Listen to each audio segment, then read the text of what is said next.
Okay, we are officially online. Hey, everybody.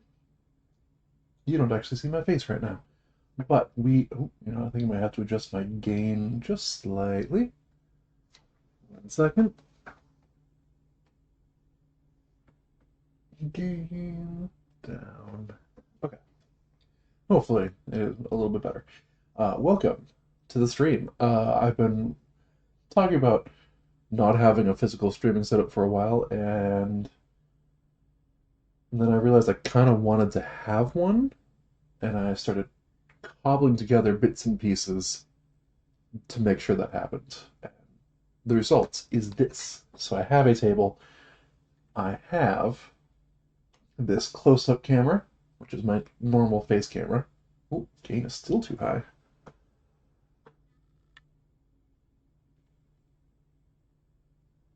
Okay, we'll try that. Close-up camera, which is my regular camera, is still too high? I'm confused. It just doesn't feel like this dial is doing anything.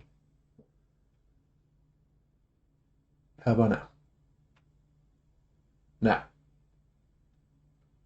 No, no, no, no, no, no, no, no, no, no, no, no, no, no, no, no, no. Oh, was I moving it the wrong way? That makes no sense. This dial is backwards. Okay. This is a brand new setup. Oh, no, that's way too loud. Way too loud. I don't know how to fix this other than changing it here in software. For now, I'm just going to leave it as is. I'm not going to mess with it. Because this program always says that I'm too loud, and then I view the recording and I am quiet, so I don't know. Anyways, there are going to be technical difficulties because this is the very first stream with this setup. I haven't perfected it yet. We're going to have some glitches, some hiccups, and some issues, but that's all okay. That's all expected. Anyways, as I was saying, we have this small cam, which is my regular cam, down at table height. We'll use that for close-up shots. And then we have our far away cam, which I'll use to do top downs, and I do have the ability to zoom this in on important information as needed. Oh, now I'm super quiet. What? What? Wait, no. I forget that it scrolls me up automatically. I don't know how to change the order of this. I move you up. I don't know. Once again, technical difficulties. Anyways, yes, I'll be able to zoom in as needed, but not so close that even with the high resolution of this camera, we can actually like read stuff. So that's where we are at right now. And I just got a random message. Very professional of me. Cool. So as the stream title suggests, we are playing a brand new board game. Actually, practically brand new from an actual like real person perspective too, not just to me. Called Arydia, The Paths We Dare Tread. I got it because it looked like it had a gimmick that I would actually appreciate. And here we are actually playing it. And hopefully it works well in a stream setting. I haven't played a single round yet. I did some minor setup stuff that they recommend doing, or that like putting together some boxes, some card boxes. That's all I've done. So I think we're just gonna dive right into the quick start and see how this goes. I may have to mute in just a minute. So, first page, oodles and oodles and oodles of components is what it's going on about. You can see a double page of just components in this box. It's a lot. I'm looking forward to seeing how it actually plays. Alright, and our first thing, we draw an event from the event box, which is over here. Event 000 in the active event deck.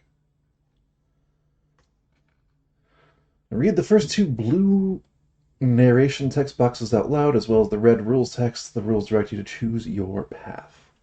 Okay.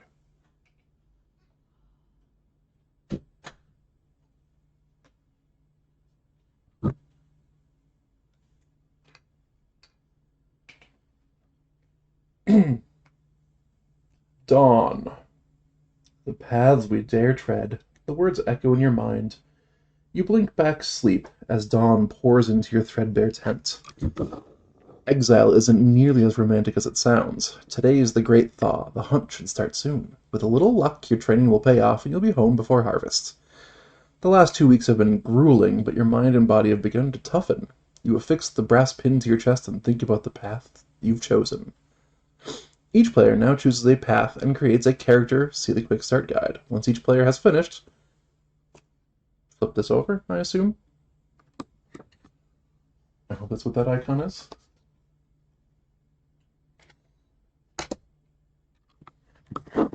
Okay. Put this up a little bit so we can do our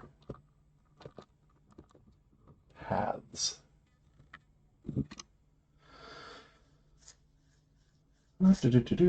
Collect each path card from its tuck box. That's over here.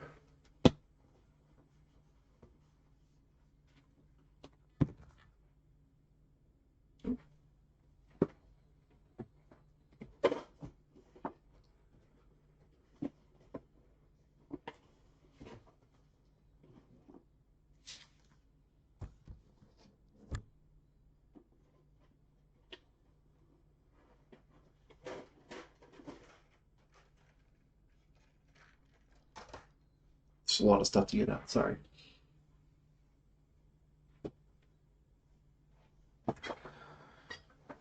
So we have various boxes. Open them up and get out the path card, apparently.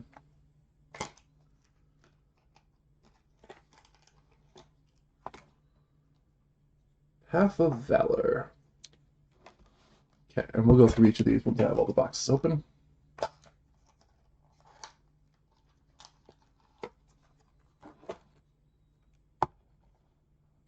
These are the tuck boxes. Good. And these are the path cards. Excellent.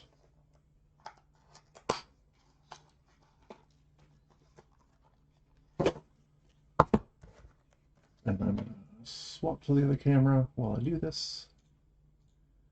So there's something to look at.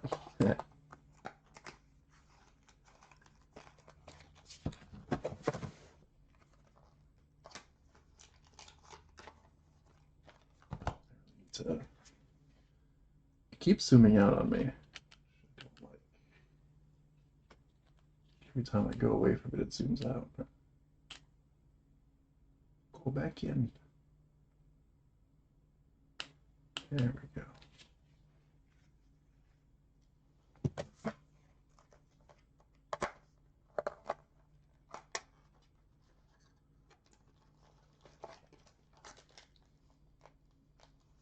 I'm not really sure what to expect from this game, but I'm excited. So we have the... Ooh, let's change cameras. Ooh. The Path of Valor. These hardy combatants are no strangers to battle, having lived their lives in pursuit of perfecting their martial prowess and tactics. A single shout from a warrior can turn the tide of battle. With a shield in hand and armor on their backs, warriors excel at being in the center of combat. I don't like the last word being in a dark red zone. Weapon, the sword and spear are used for devastating melee attacks. That makes sense. Shield, warriors can absorb damage as well as dish it out. Shout, powerful shouts that alter the course of battle. So they're Dragonborn. Just checking if this is all in frame. Excellent. Martial, physical and mental training is of great value. Stance, stances allow the warrior to gain various advantages. Okay. Next we have the Path of Inspiration.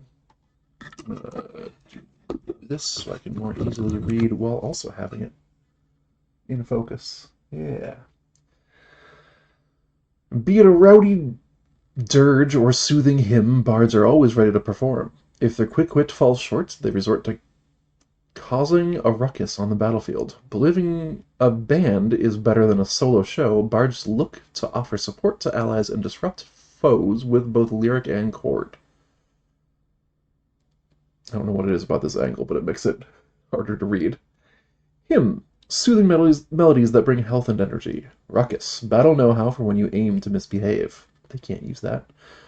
Dirge. Set fire in your allies and fear in your foes with music for battle. Hustle. Make an entrance, then get out before you're missed. Wit. The tongue can make peace or start a war. Up next, the Path of Light.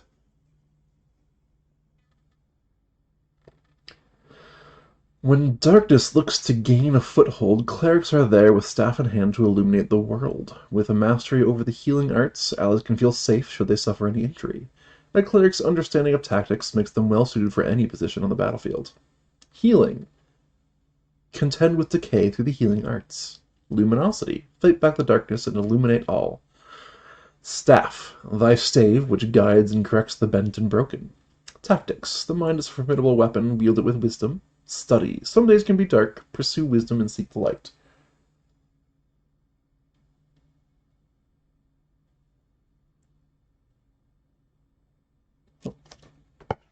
Okay. The Path of Valor mentioned tactics, so I was confused when tactics showed up on the Path of Light. Path of Warding. Rangers of the Wilds stride with knife in hand, letting no terrain slow them. With an arrow knocked in their bow, these hunters are unrivaled at long-distance combat. I like that. Survivalists at heart, Rangers have learned from bird and beast how to live in harmony with nature. Bow. A keen eye and a steady hand give Rangers incredible feats of accuracy. Hunting. As the wolf hunts its prey, the agile Ranger stalks their quarry. Survival. At home in the wilds, a Ranger learns the ways of the land. Knife. A predator has need of teeth, sharp and lethal. Stride. The animals that tread this land have much to teach those willing to listen. I don't know that I'm getting very much out of this. Path of Arcana. Tines in hand, mages attuned to the arcane can strike from a distance using elemental powers. Mages slash with magically enhanced estocks while drawing mana from their ledgers. Unrivaled at battlefield control, they displace creatures and even manipulate reality itself. Tines, a mage is never without their forked wands. Element, bring forth the very elements to do your bidding. Chrono, time and place can be manipulated, for those who can perceive. Research, all manner of learning can be gained through tomes and dedication. Estoc, combining the arcane with the mundane for incredible effect. I think an estoc is a type of sword.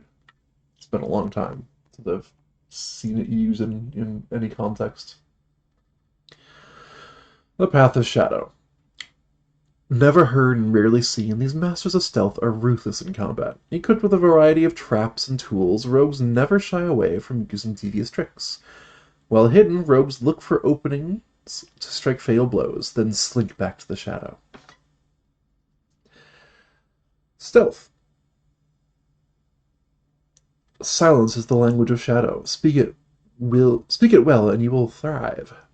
Blades. Cold steel, sharp and flashing in the darkness. Tricks. No mystical force, just simple tricks and nonsense. Vials. You are not for honor, or you care not for honor, but seek the quickest path to victory. Tools. Implements that elevate us beyond the measure of mortal beasts. Okay. And how many players is this game? I probably should have discovered long before now. Give me a moment, I'm going to go look at the box. Does the box say? Does the rulebook say?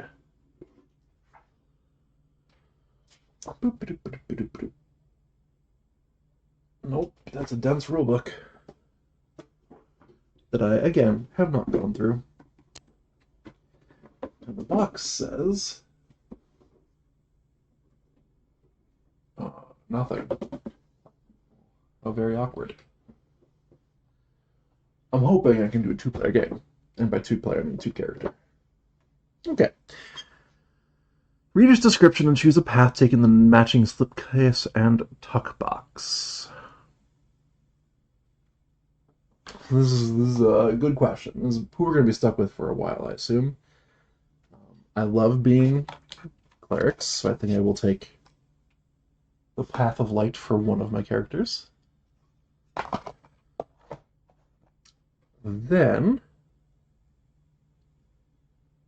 it'd make the most sense to just go Path of Valor, to have a frontline guy or gal. But I also like the Path of Wandering, get a ranger.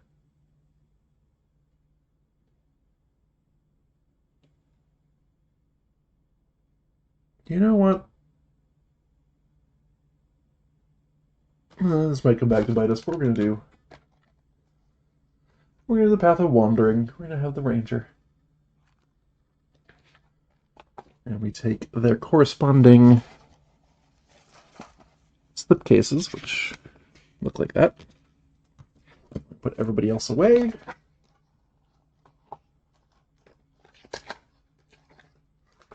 And then we're going to probably get to the gimmick I talked about that kind of made me very curious about the game. Also, I should note, they have instructions on how to repack the box, the big box, and I am a big fan of that. I love when they provide that.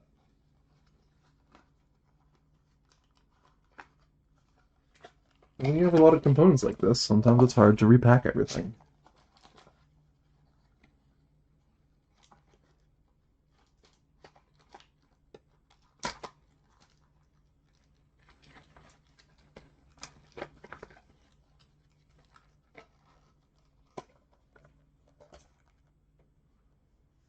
Okay. Right, so then I need the Path of Wandering slipcase, which is also way down here.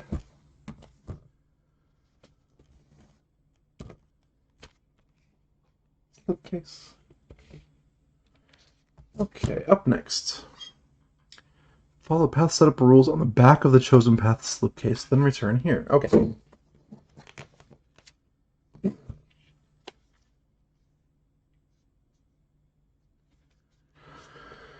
Ooh, there we go.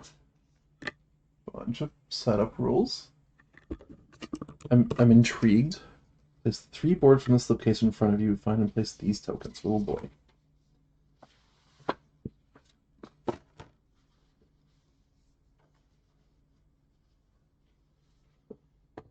There's going to be a whole thing. I need to move this quick start guide soon. We'll do that. Keep this over here. Prepare bandages and pommel. Set them in the active skill slots. Okay. It's not on here. Where would those be? I make the assumption that they're in here. Yeah. Oh, interesting.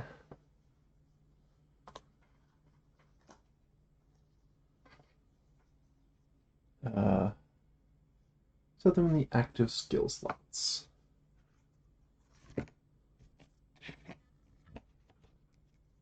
One. Adjust this camera.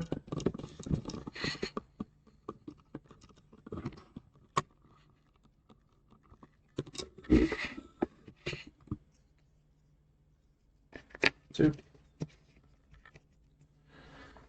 Up next, equip the starting path items as shown. Okay, so we need the practice staff.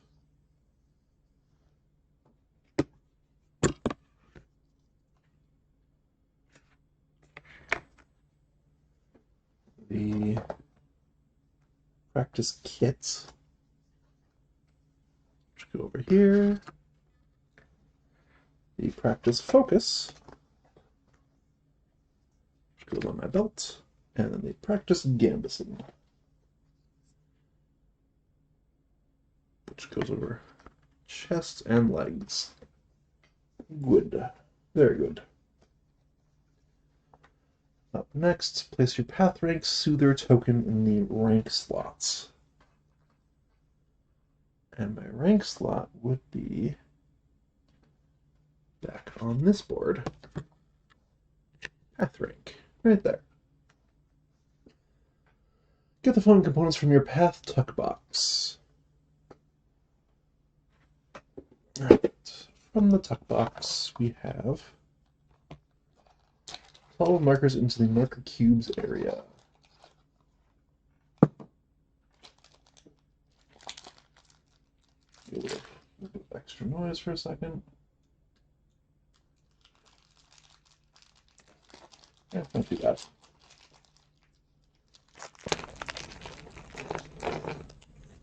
Little cubes.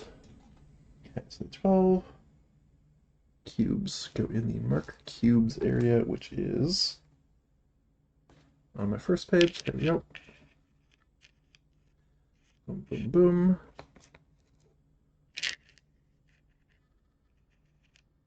And we should need, wait, that's more than 12. Okay. One marker on the practice focus. Boom. And 2 markers on the practice kit. Boom, boom. I assume in these little squares, yes, so move this over. The kit and the focus have these little cube slots. Put them on there. Place your D20 on the D20 space.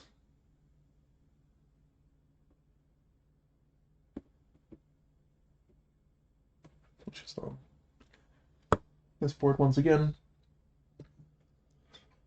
Place your 2 normal action tokens and 1 minor action token in the ready actions area, which is up top on here. And I assume 2 major like these and 1 minor. Okay.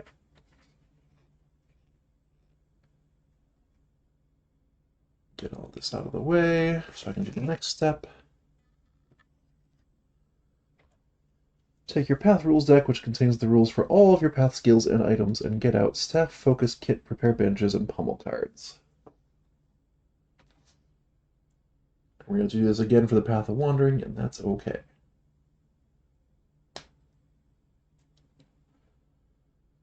Sometimes I don't like the extreme shrink wrap on these things.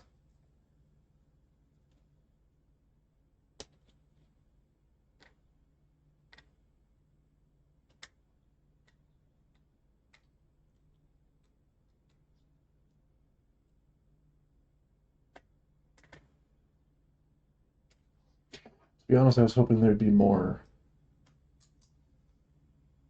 or less downtime as I'm getting this set up. I should have just set up most of this beforehand.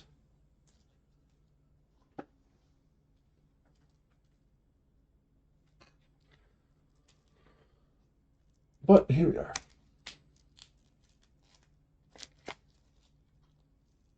Okay. We have all these rule cards. We need to get out the staff, focus, kit, prepare bandages, and pummel. Focus, pummel, prepare bandages. Boom. Path setup is complete. Put these ones on top. Put them all somewhere. Don't know if I'm going to have table space for 2 characters. My goodness. We're definitely going to put this. These look like the upgraded abilities that we don't have access to yet. We're going to put that away in our slipcase. We have a little bit of table space. We're going to do the same thing for the Path of Wandering now, just to get it out of the way. Once again, have our 3 different boards. I'm going to put the upgraded abilities into or back in the slipcase. We're going to grab our starting skills, which are Mark and Snipe. In place. Now we just know how to do this. That's easy peasy. Our equipment. Our bow. We have our quiver. Oh, interesting. Hold on.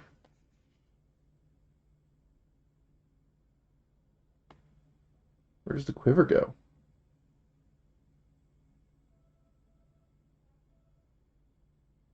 Oh, the quiver goes on the front panel.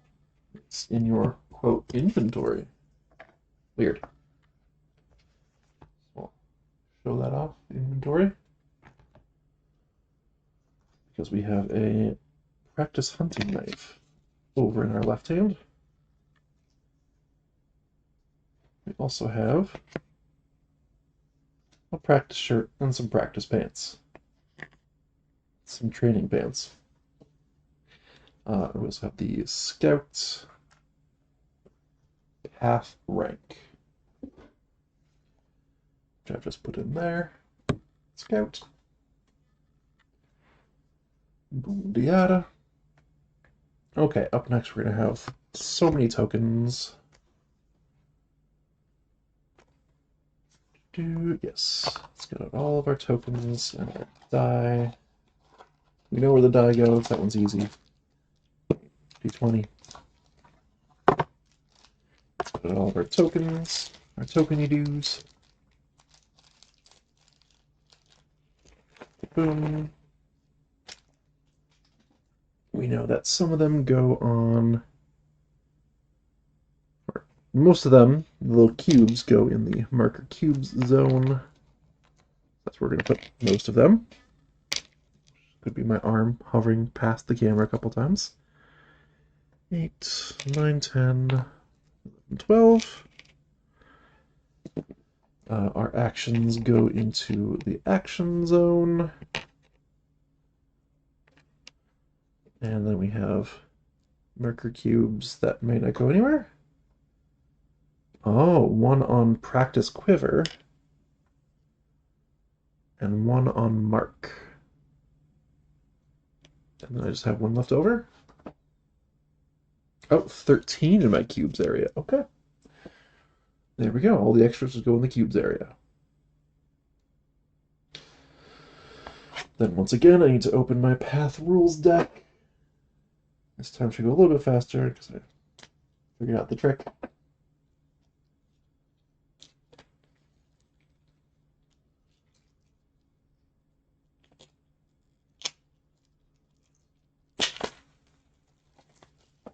There we go. All done.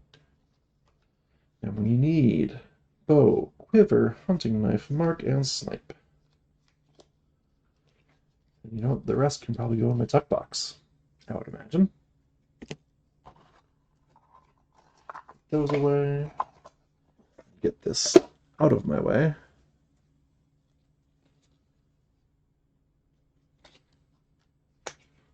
Same thing for the Path of Light. I'm going to put the extra cards away in the tuck box and get the tuck box out of my way. These tuck boxes are a little tight. Like the lid closing mechanism is a little tight. And that was probably a very hot mic. Sorry about that. Okay. And now we are ready to continue. Let us proceed. Carefully get this out of the way. We have both characters' paths chosen.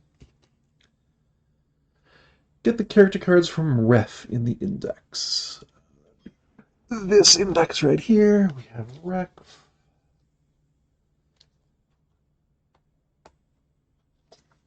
Here we have different.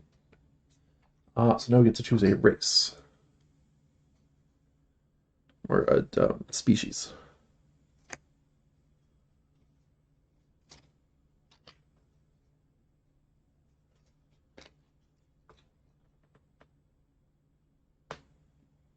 Choose a character card and take the matching character portrait, character token, and character skill plus rules card. Ah, okay.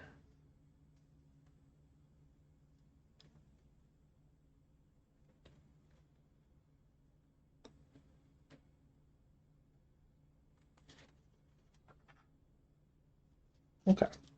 So, step one, we have to choose our species. The choices are human, elf, halfling, dwarf, Lunari, orc,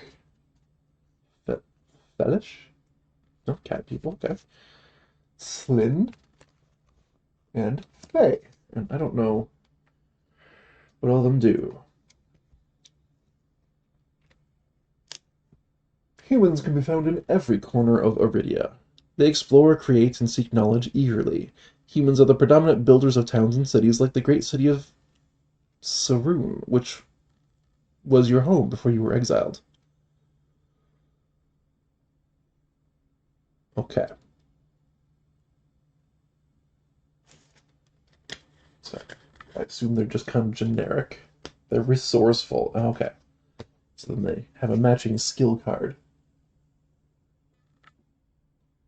And if that ever focuses, you can see that humans are resourceful. You can make the best of any situation, no matter how dire. Okay. I'm going to keep the resourceful card with the human. Elf. Elves are the fewest of all the inhabitants of Arydia. Elves can often be found communing with animals and nature. Beauty and mirth used to surround you before you were exiled from your forest home. They are Lightfoot. You learn to step without snapping even a single twig underfoot.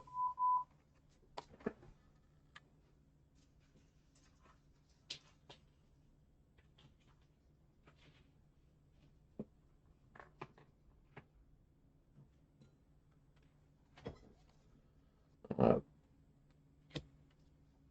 Probably a good option for our ranger. Halfling. Halfling culture revolves around familiar connections and shared meals. Most halflings hail from the sun-drenched isles, and as such, many take to the sea as sailors and captains. However, you come from Sarun City, or you did before exile. They keep talking about this exile thing. Dependable. Everyone wants you on their team.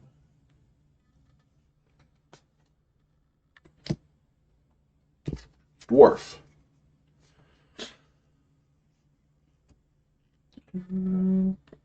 The heart of the dwarves is in the mountains, and all their great cities are built within. Most dwarves belong to one of the 5 clans. The importance of tradition, honesty, and family are central in the mountains you once called home. Hardy. You pride yourself on having a body and soul of stone. That would have been good for the Path of Valor. Lunari.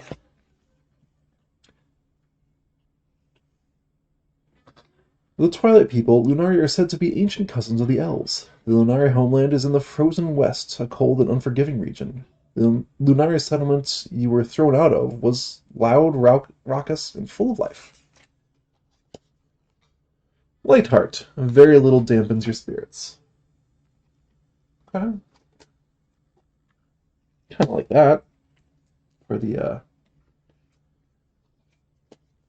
cleric. Orc. Orc. Orcs of the eastern fens have a strong tradition of competition in all manner of fair sport. In the east, orcs shun ridden mounts. You are no stranger to traveling by foot, as was the rest of your village from whence you came. It's gotta be whence ye came. Required enduring. Continuing onwards when others would falter. Probably also be a good Path of Valor target.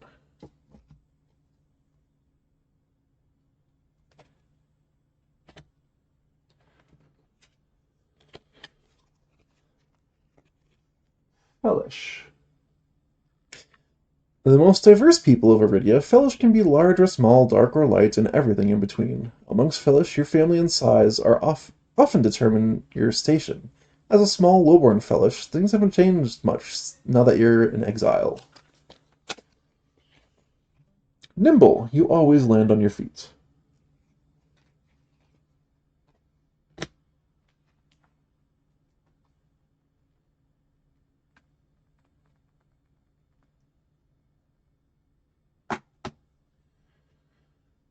Two more. Taking longer than I thought, but it's okay. Slin. Curious about these because I have no idea what I'm looking at. Focus. There we go.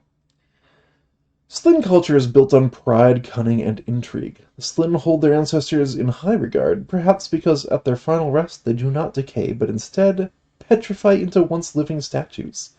Unlike you, most seldom leave the heat of the southern deserts. Huh. That's a new one. It's cool. Stone skin. Skin as hard as old stones. Maybe I should be a warrior, because I'm looking at almost all of these and saying, oh, you know, that'd make a good warrior. That'd make a good warrior. Good path of valor. Fae. The Fae called themselves kin to fire and spark. Perhaps long ago they had a homeland as some still claim. Alas, none living have seen it. As part of the scattered people trying to preserve what remains of their lost culture, you are no stranger to exile. That is mystic. You have always had a knack for learning arcane secrets. Secrets.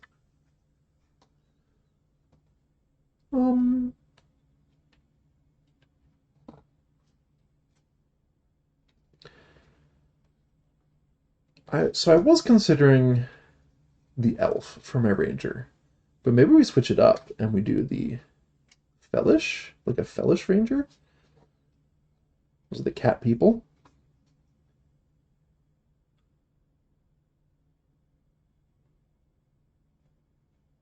There's also the Lunari would be cool.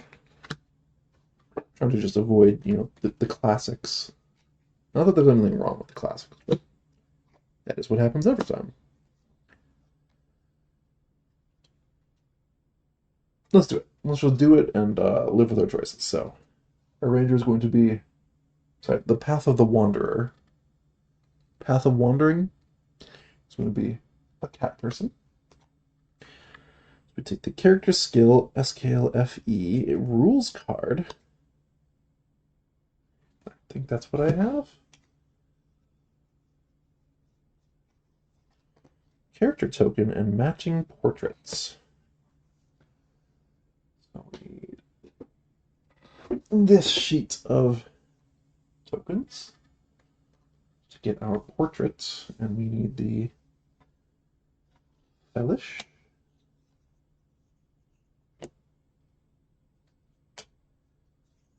I assume I get the little tokeny do too.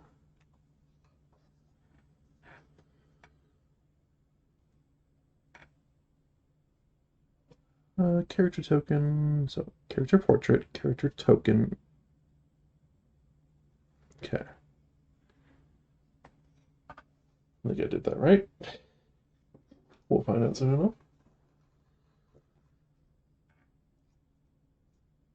And then I need my character Matt. Hi, Matt.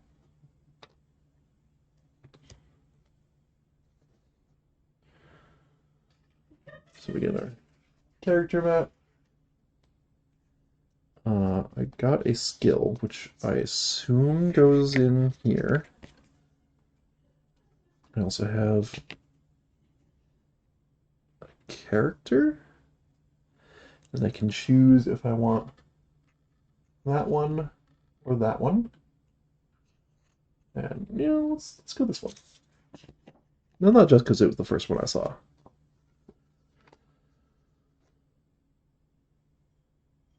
Okay. And then we can put this back.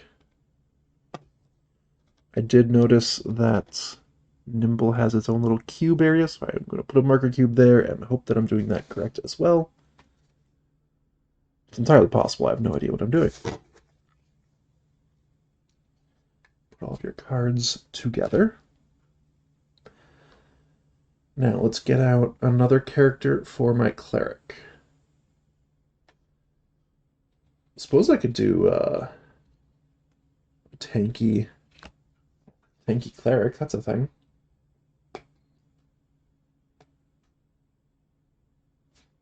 So dwarves are hardy. Halflings are dependable. Oh. I mean, a dependable cleric sounds pretty good to me. There's also just bog standard human. Nah, we're gonna go interesting mode. Want to be a dwarf cleric or a halfling cleric? Let's go halfling. It's kind of what I was looking at in the first place, so this all makes sense to me. There's our halfling card. I'm gonna real quick put all the rest of this away.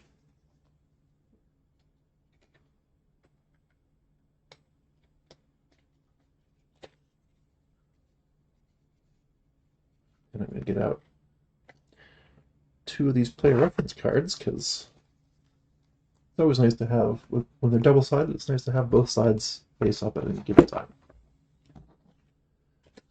Player reference, front and back. Not that it helps me yet, because I have no idea what I'm doing. Cleric. We need our cleric's card. And we need to get out the halfling stuff. Halfling.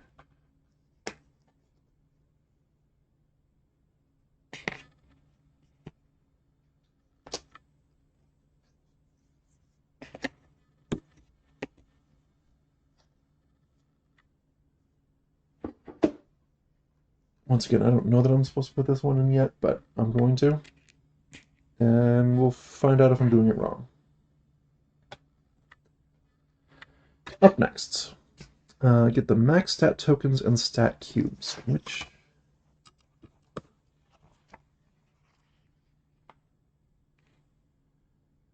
Okay, you tell me when you find max stat tokens and stat cubes.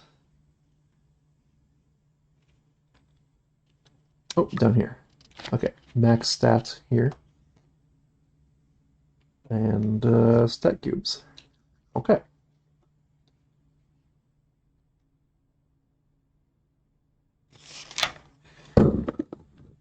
So, let's go get the cubes, which I think are put away.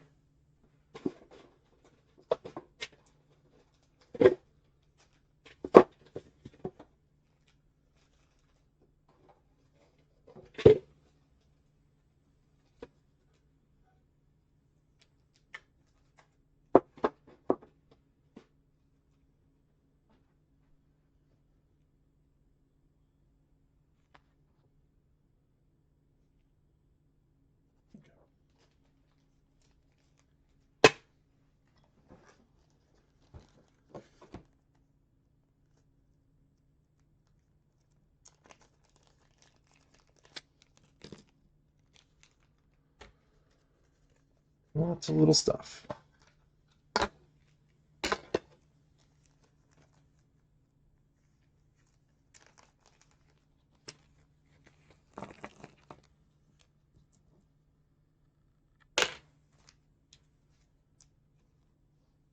assume I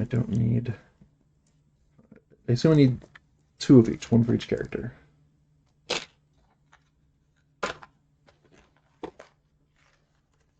The rest of these somewhere else. And I need the max stat tokens. Are on this massive page.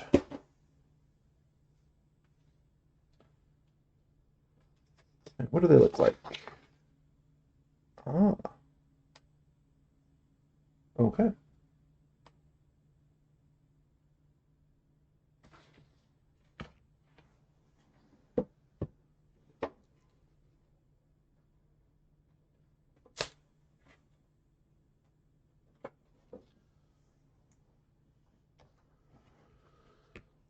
Alright, so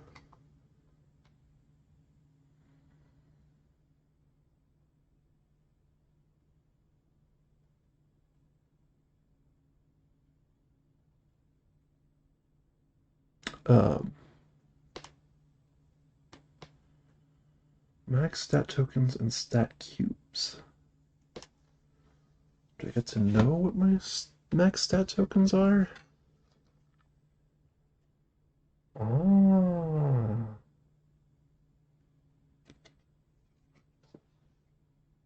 We have a little card. Okay, so not everyone is the same at the start of the game, which is good to know.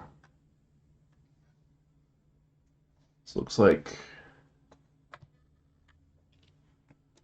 we need Dex, Wisdom, Charisma for our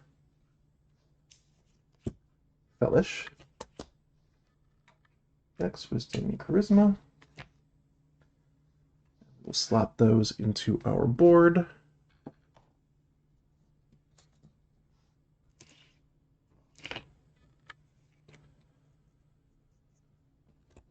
Dex, Wisdom, Charisma. Also,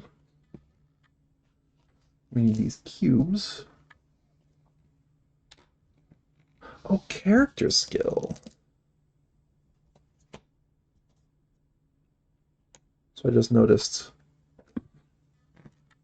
over here is the character skill. We have these 3 tokens and stat cubes. Okay. What do I do with these?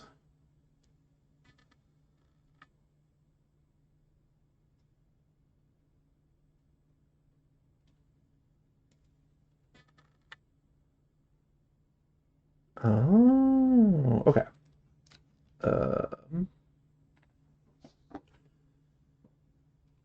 We need this one.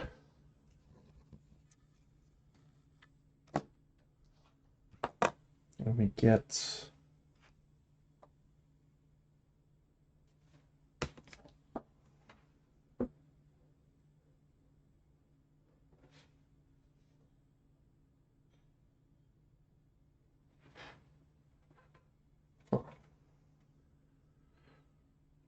says I should have the double wides. There they are.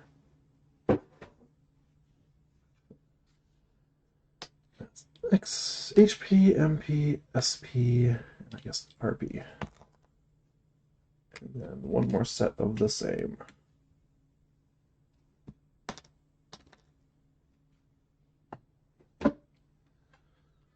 So max MP is 2. So I'd throw this right here. Put our blue cube right there.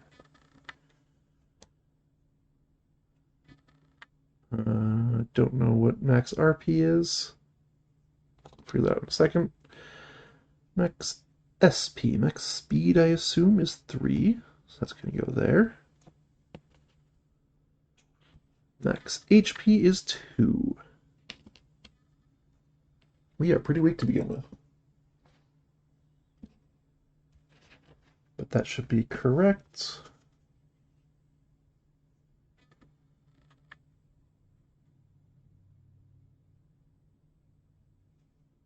Yeah. So we're going to do that same thing with our cleric.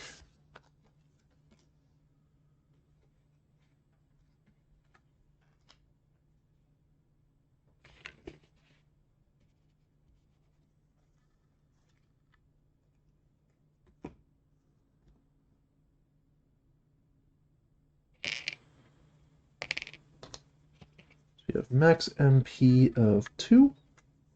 Really, for a cleric? Interesting. Our blue cube there. Max HP of 3. Oh, right. Doi, max. This is the character that I chose, who is different from the role. So he has low MP. That's my fault. And then speed is 2.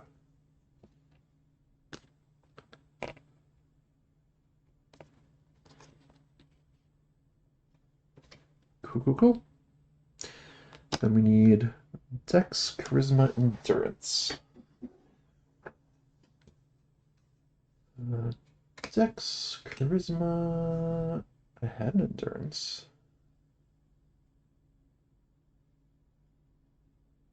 Not sure what I did with it.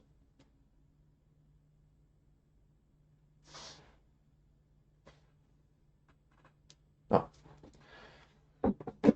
Figured out what I did with it. It's already in place. So move this one.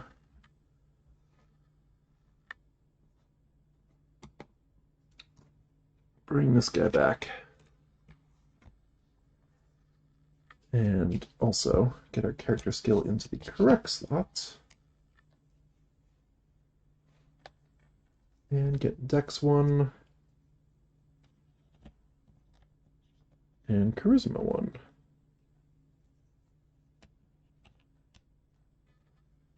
Cool. That part should be complete.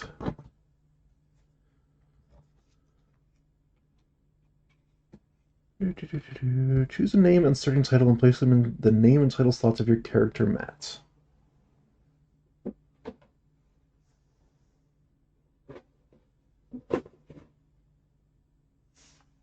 So we have... Oh boy. Gotta be more careful and not hit stuff.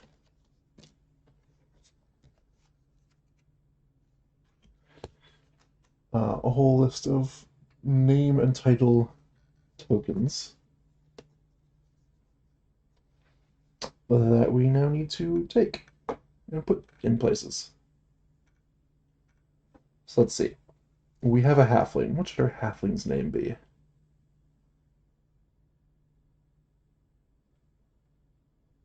Zertle.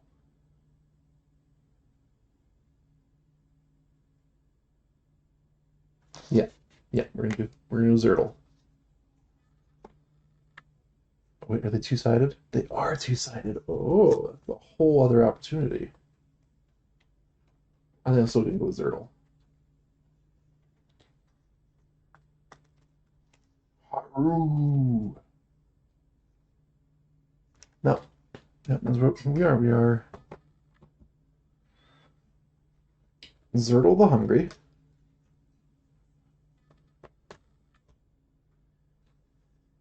And then our Solish or whatever. Fellish.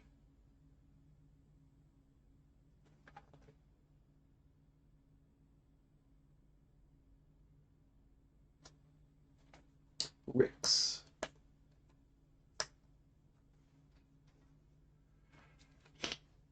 Rix the Plucky.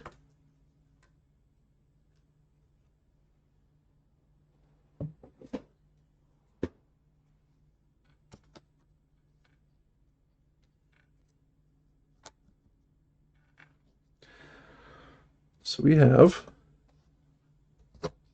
completed characters with Zertle the Hungry Halfling Soother and Rix the Plucky Fellish Scout.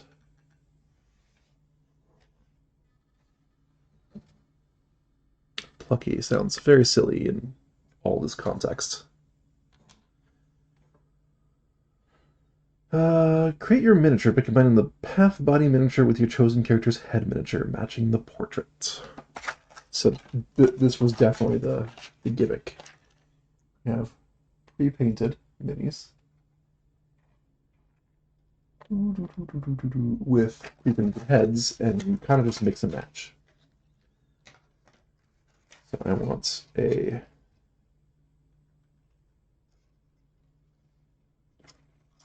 cleric with a halfling head.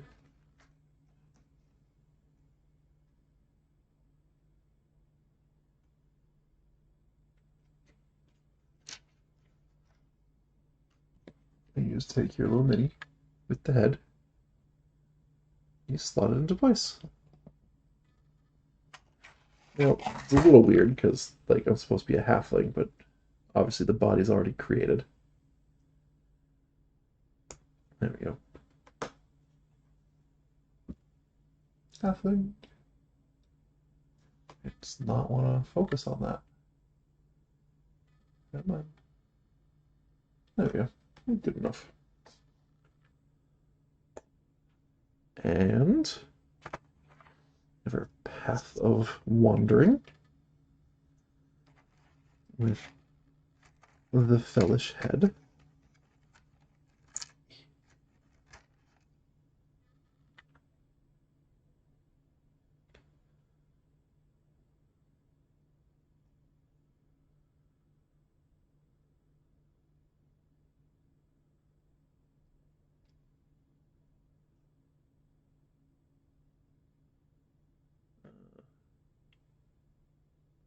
Feels like it's not actually going in correctly. Oh well. Good enough. There's our ranger. Path of wandering. Put the rest of these away for the time being. Yeah, everyone has to have their own unique path and character. We have done that. I believe we have done everything. You can use a path-based ring for better visibility. I will do that. It'll look better on camera.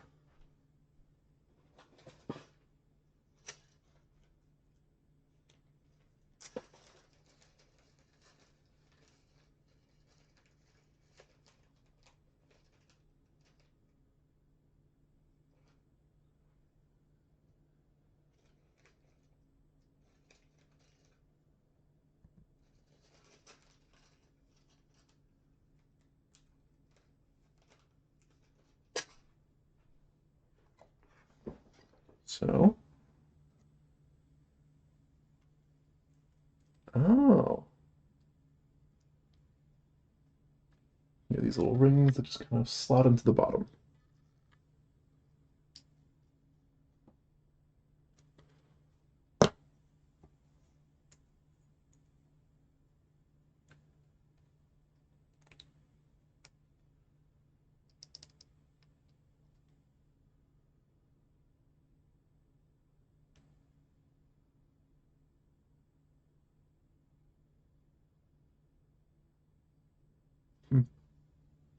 There's the cleric.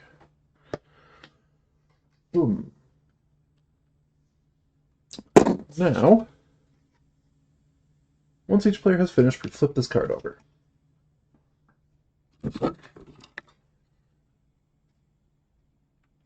Each year, emissaries are dispatched to a chosen region, distributing wooden coins to the local inhabitants. These coins, called squills, hold no value, but they are the only way for the banished to receive a pardon. Exiles must prove their worth. Collect the most squills by harvest, and you can return home. You won't be alone in the hunt. Other exiles will be competing for pardons as well. The laws stipulate that exiles may band together in parties no larger than 4 members, pooling resources to gain a group pardon. You think it's time to size up the competition and maybe find some allies. Flip Hex E2 and place a party token on it, then destroy this card. I'm going to put it in the... I don't know. I'll figure out how to destroy it. It's fine.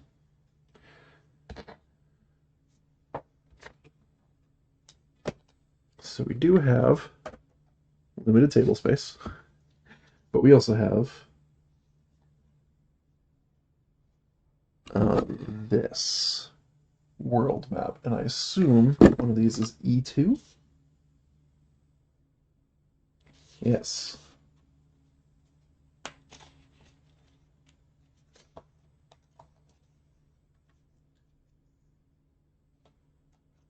Aha!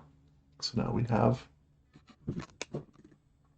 the Exiles camp on our world map.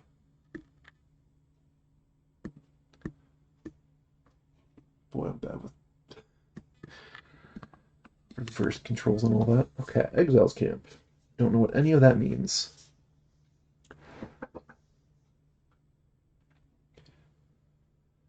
Flipping the card over, you read through 2 more blue text boxes. The red rules text at the bottom of the card and instructs you to do the following things. Flip hex E2, which we just did. Oh, so there's a banished events card section. There's a card for banishing cards. You don't, or a section for banished cards. You don't need to actually rip them up. And we place our party token on the camp.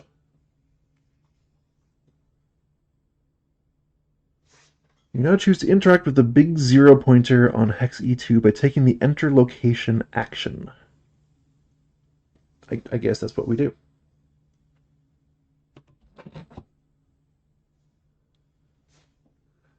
And big 0 is right on top of our maps. So that one's easy.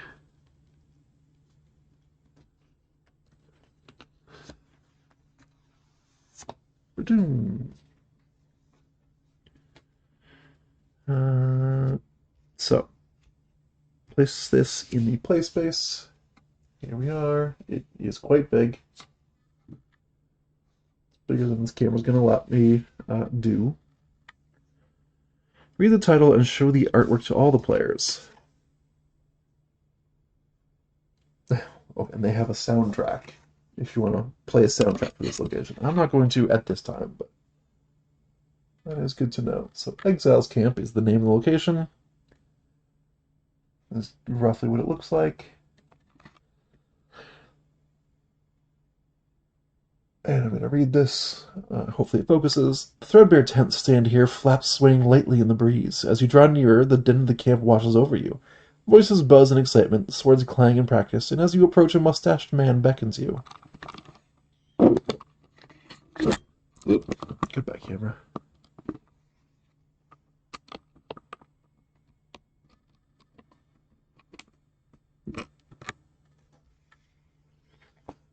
Flip this over. Whoa, okay. And then flip big 0 to reveal the map side. Each player places their miniature as close as possible to the hex E2 pointer, which is here. This is where you enter the location. Because there's an event on the map, you must place an event token on it immediately. So, event right there, right on the crossroads, okay. And we also have to place our characters.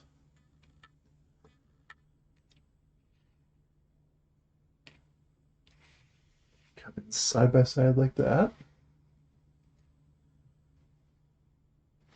I think this is where I'm going to switch to the other camera and maybe try some zoom in. And get this right here.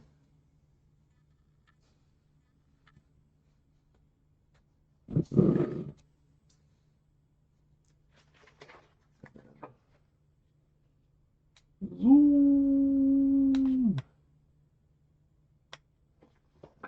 Put that in the center of the table, get the character cards closer to me so I can read them. You can see the board.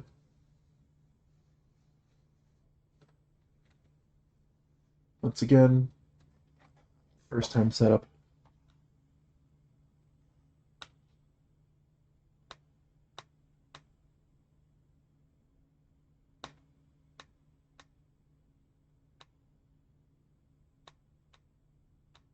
Interesting. As far over as it goes. Well, it's actually zoomed in a little too far now.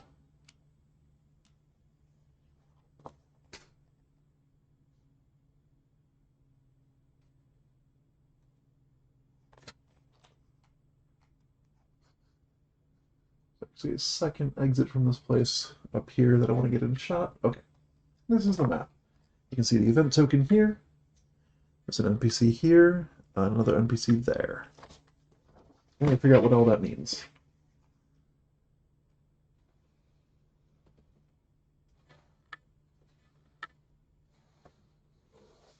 Oh, and then I bumped it.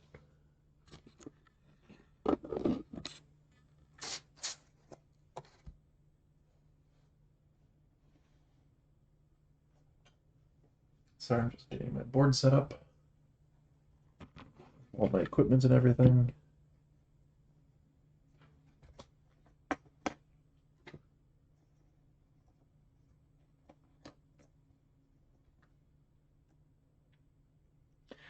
So far, I think but why did you unzoom? Excuse you? It's weird. I think my biggest complaint is with this camera.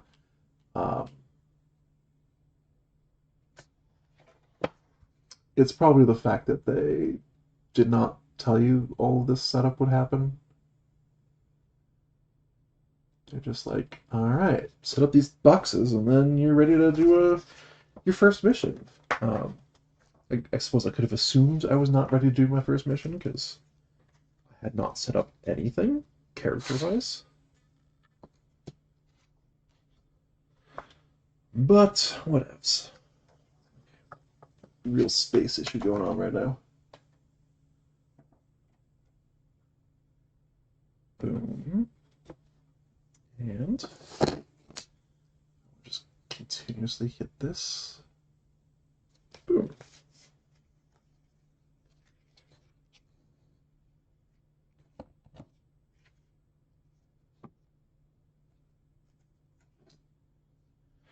Okay. The enter location action is now complete. You're ready to start moving around the map and interacting with what's on it.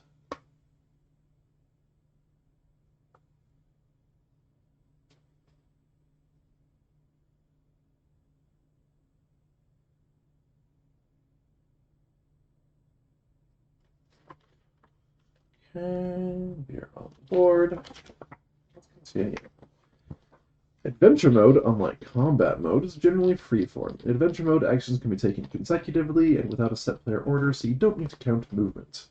Move your miniature adjacent to NPC 0, then take the interact action to talk to the NPC, which makes you the active player.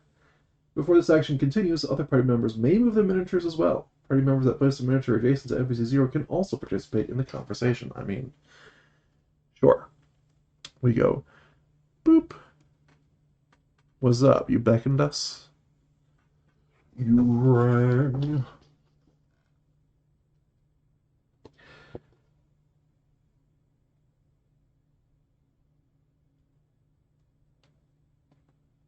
Okay, and all 4 squares are adjacent to NPC 0. That's great.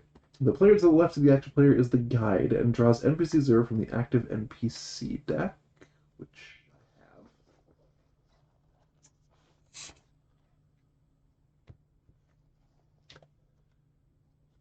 I assume you're the first one on the list. NPC 0. Look at that.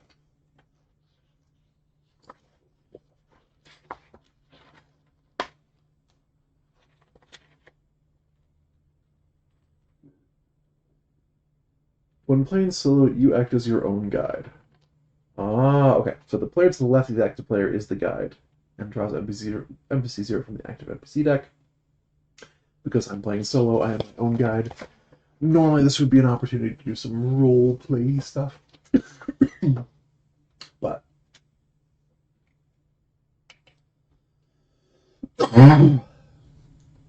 Yeah. Absolutely. Great. Just a minute. Windows, why do you suck?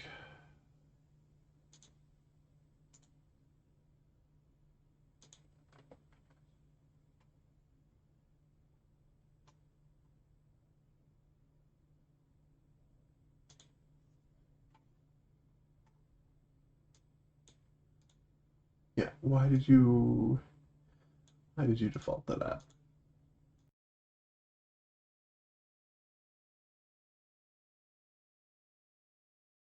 Now my mute works. Yes, it does.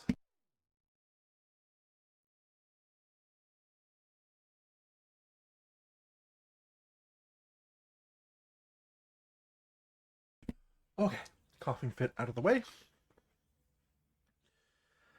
The guide first looks at the portrait and roleplay reference. We're gonna swap over to here real quick so we can see what we're talking about. Guild leader Thades. Reading the name of the NPC out loud, we just did. Guild leader Thades. Thades. The guide reads the description in the narration text out loud. A weather-beaten man stands here watching exiles practice. He turns to you as you approach. Also, if you were playing with more than one person, this would be a role-playing opportunity to say, he's a human man, his demeanor is gruff, it says it up here, and his actions are rubbing hands. Nice.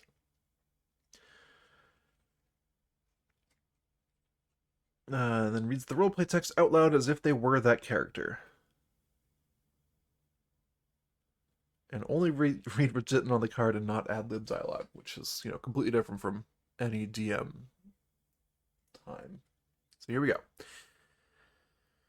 After all that training, the day has arrived. Time to get out there and do the guild proud. If you want a little warm-up before you go hunting squills, you can fight the practice dummy one more time. Let me know when you're ready to leave. Now you come to the response section of the NPC card. By paying attention to the NPC's dialogue, the other players can now respond to the guide asking about any of the topics the NPC mentions. For this example, we will start by asking about the guild.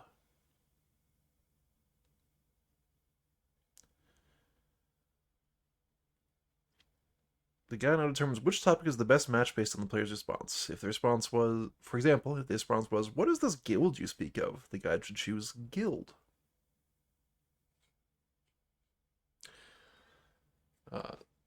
Here we go, we have the different options. There's even any other topic where he says, "Oh, the polite equivalent of meh." So I mean, as a solo player who has seen the card, I am very curious about guilds. I learned about squills, so that's not an issue. I'd love to do a practice fight against the training dummy, and we're not ready to leave yet. So let's talk about the guild. They have the follow-ups for each of those responses here on the back.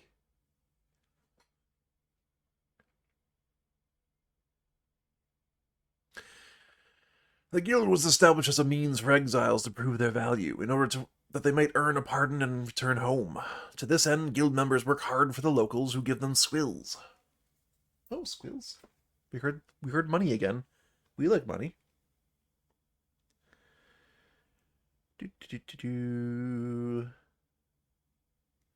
Yes.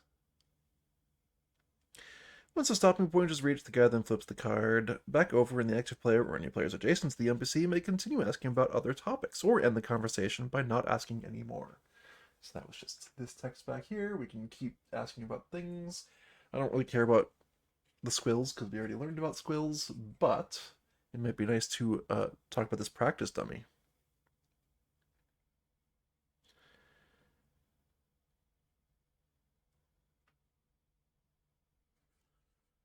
Okay, did we talk about roleplay points?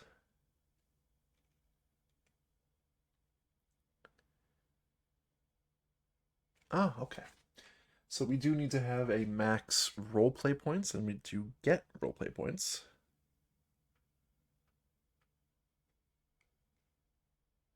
Okay. But we didn't get a cube for roleplay.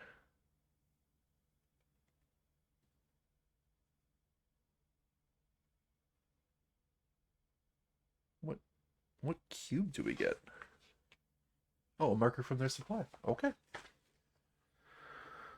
It's weird because most of the stat section was in the setup, and now we have this right here after we're learning about NPCs. So that's an oddity of the manual setup. So the person reading it gets the roleplay points. I don't know. I'm gonna give it to the Wanderer. We can have a maximum of 2 points apiece. Roleplay points give +3 to a check. Yeah, you can spend 1 point to give +3 to a check after seeing the results. That's actually really good, I assume. So let's talk about the practice dummy. What's this practice dummy? I was working on a more powerful dummy, one that would really challenge you, but it's gone missing. Anyway, the old one still works fine. When you're ready, head up to the field and I'll get you going. That's what we're doing. So we... Wait. But all we got was a roleplay point. How do we continue to the practice dummy?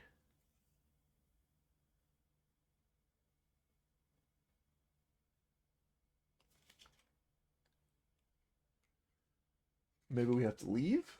Let's find out. Leave. You're sure you're ready to start the hunt? Yes or no? No. No, we're not ready. We want to do this practice dummy. Why are we not doing the practice dummy? Color me confused.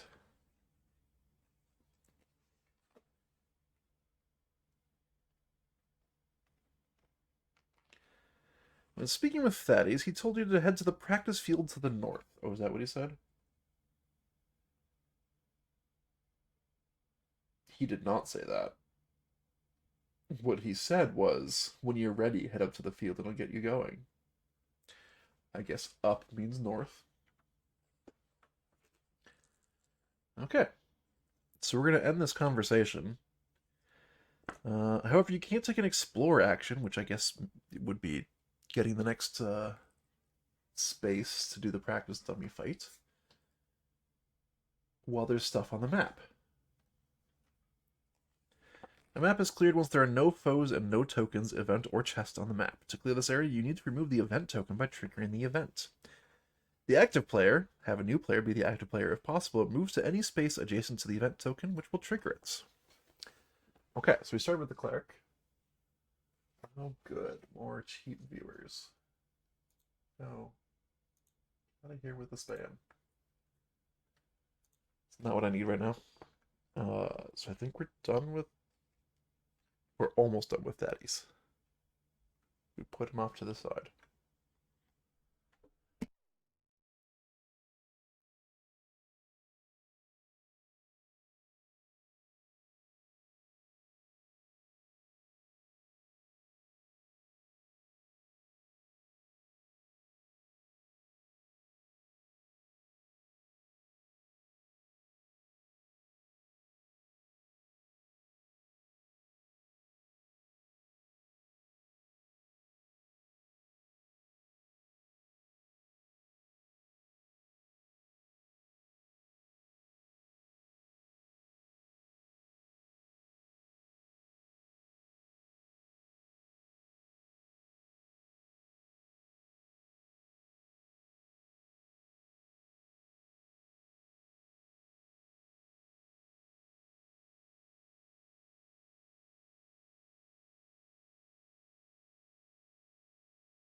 Okay.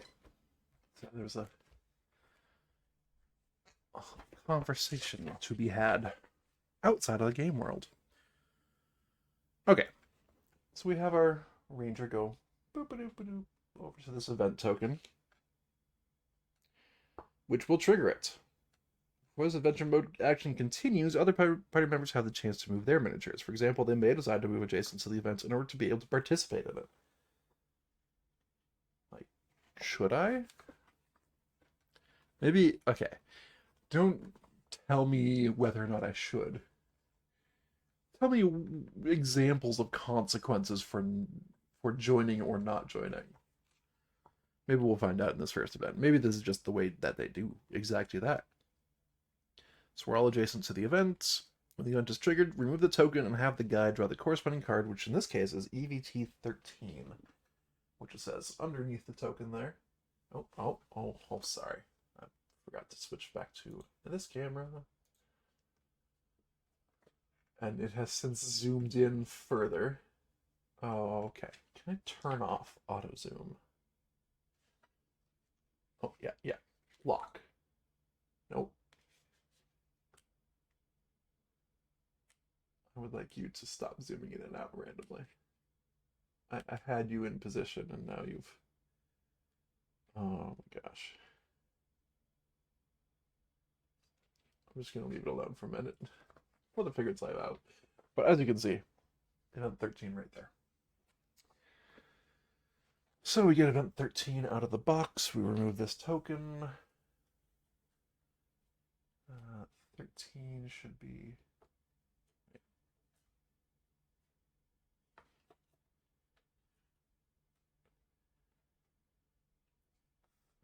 Where's 13?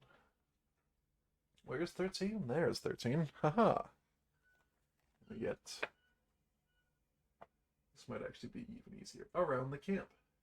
Whoa, that is low quality. Oh, and then it tried to focus. All right, back down here. Back down here, buddy. Woo. Hopefully it zooms in. You know what I should have? Hold on.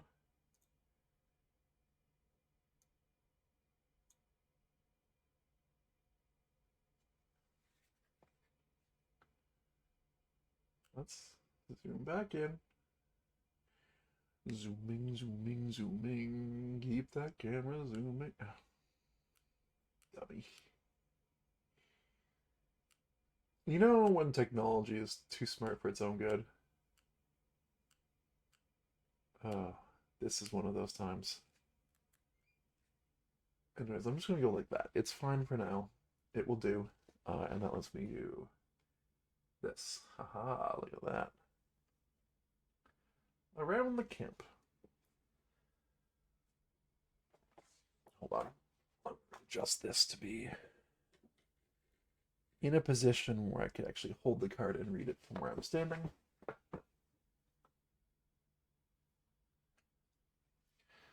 So I asked him where he got the fish. The small crowd erupts with laughter as you draw near. A tall man with long blonde hair is at the center of attention. He eyes you cautiously as you approach. It's good to see new faces. Where have you been exiled from? I don't know if that's the right voice for this guy, but we're going with it. Oh. I have an answer to this. The city. We've been exiled from this city. Ah, yes, I should have guessed. By the smell, more laughter. Oh, the man slaps his companion on the back and they saunter off chortling. The crowd begins to disperse. Exiles mill about tightening packs, sharpening swords, and preparing for the day ahead. Gain +1 to red candy and banish this card. I'm pretty sure the game's about to tell us what that means.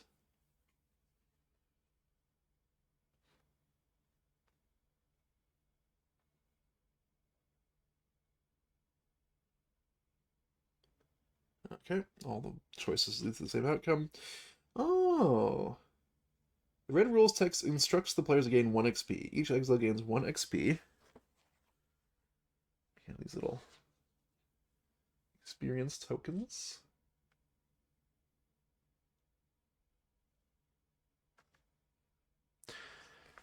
Okay, so we'll put that in our little rare candy positions. And then, anytime experience is gained, each exile gains the same amount. Finally, banish the card, placing it in the banish section of the index containing the event cards. The event is now resolved. I assume we will never have to reference this card again. I'm sure that guy will never come up again. Explore a map. Now that the map is cleared, you can head up to the practice field. In this example, we choose not to interact with NPC 161 yet, but continue exploring instead. I guess. When a pointer is within a square, you're considered adjacent to the pointer if on that square or in a square that shares a traversable border with it. So I'm talking about this pointer right here. You can be in this square, or that one, or that one, or that one. Any of these 4 squares mean that you are moving onwards. Oh, of course it zooms into the wrong position. Okay, we're gonna make some room so I can just move this. This camera sucks. Okay.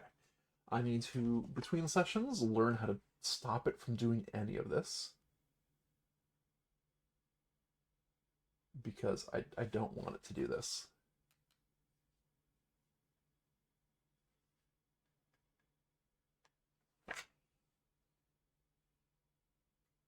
Anywho.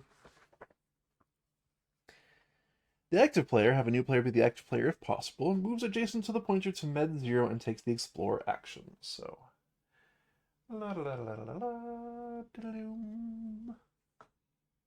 since we're still in adventure mode, other party members have the chance to move their miniature before resolving this explore action.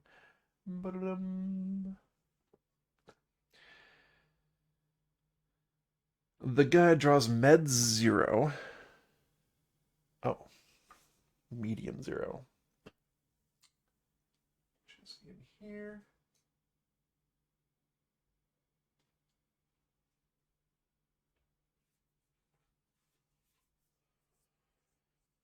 And reads the narration text and the rules text from med 0. So, this, the practice field. You see a small clearing where the ground has been well worked by exiles practicing all forms of combat. Alright, you're next! You walk over and take your place. Thaddeus starts the practice dummy. It wheels out from around the pond and begins to wobble towards you. So we're going to go into combat mode. Start this combat on any space adjacent to starting point X. Flip this card. So that connects like that. And we are adjacent to starting point X. And I assume... Yes. The Explore action is now resolved. The Explore action has revealed a map with a foe on it. Each time a map with one or more foes is revealed, flip the mode token from Adventure to Combat. Boom. And I'm going to move this whole thing down. It's not a very big tile, but it's just barely big enough to be a problem right now. I'm liking the fact that we're exploring these map pieces and they actually do artfully connect. That's nice. Hopefully I'll have enough time to finish this combat. And I see that we have foe 0 on the map. Flip the mode token to combat. Take THR1 through THR12, 12 cards total. Shuffle them, then place them face down to make the threat deck. THR. Here we are.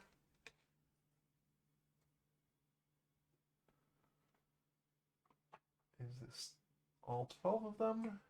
Yes, it is. So we have these threat cards. We want to shuffle these. Place them face down to make the threat deck. That's straight face down. Oh, okay.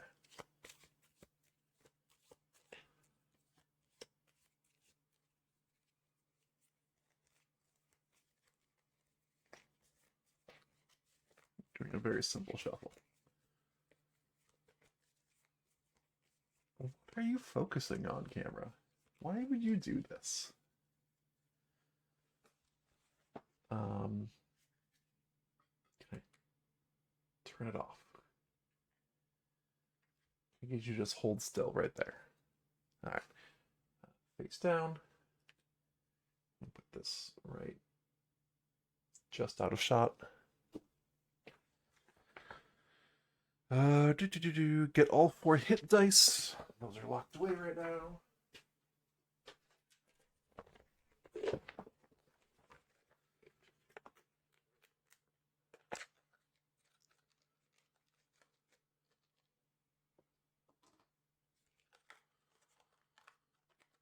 I don't know how well rolling the dice is going to work with the camera or with the oh, and transitions that has not been visible until now. That's my bad. Threat combo track and tracker cubes. Place each cube on the corresponding 0 space of the track. Okay. So we have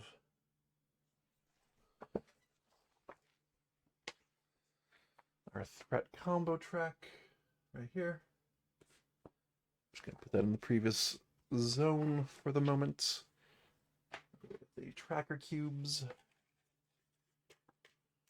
This is quickly becoming a very messy setup, for which I apologize, but such is life. Combo threats.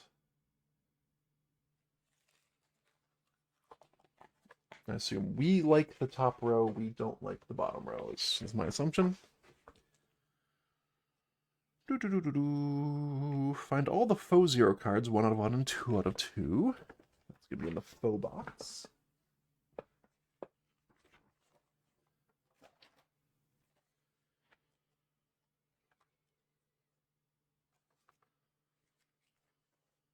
Alright.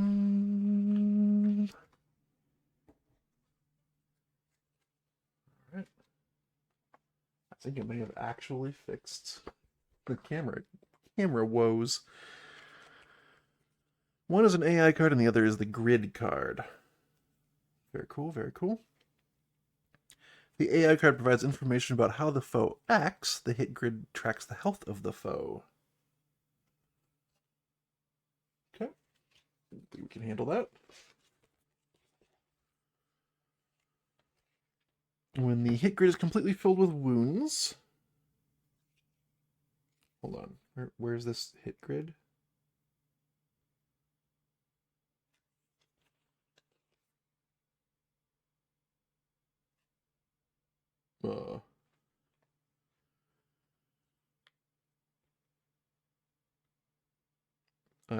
I'm confused already. Oh, does this have like... Oh, it's got 1 health on it? Okay. Maybe that's what I'm supposed to be looking at. Locate the door labeled Fig 0 on one of the Fig boxes. So that's in our big box. We have Fig boxes. I need to move my camera again. Box 1 has Fig 0.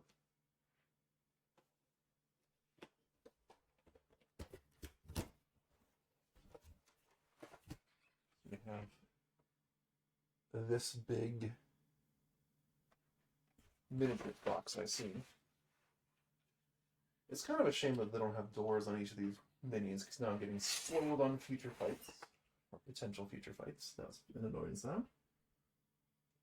Really cool training dummy mini. That's actually really nice.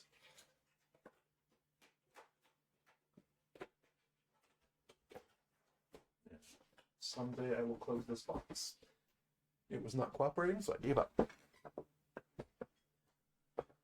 We also, I am going to move all this down a little further so I can put some of the combat related stuff on the screen more easily. Line those up as best I can. Get the training dummy right there. His AI card. We are in combat. Put that over there.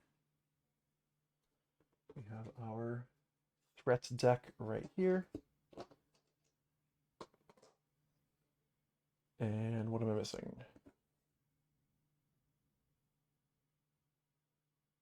Nothing? Nothing. Cool. We'll see how this goes. Flip both foe cards face up. On the hit grid, notice a blue outline on the hit point that's on the second row. What? Oh! Okay, I didn't actually, take in the complexity of this picture. There are little hit spots all over this picture. Okay. Oh, practice dummy rolls around here making exaggerated gestures of attack and defense. Very nice. So we need to put an armor cube here on this blue point, where the shield is. That makes sense. And then we'll figure out the rest.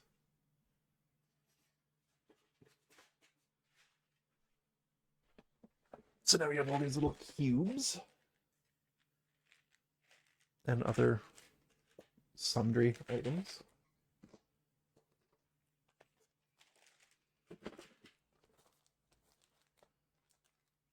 And I assume we're going to be beating this dummy up. Ah, dummy.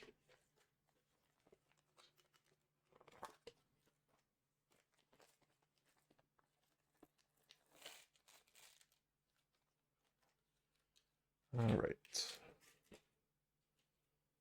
Blue cube here. And if I had to guess, I'd say we have to remove the armor point before we remove the health point. But let's find out. Now ready to begin combat.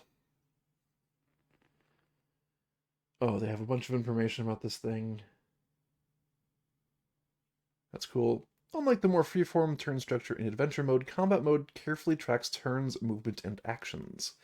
In combat, foes and exiles alternate turns, with play proceeding clockwise around the table. Each player now takes the combat example sheet for their chosen path. Let's do that now.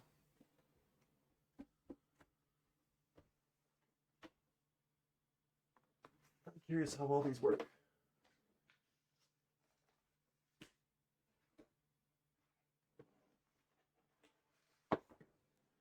All right, we have the Path of Wandering, and we have the Path of Light.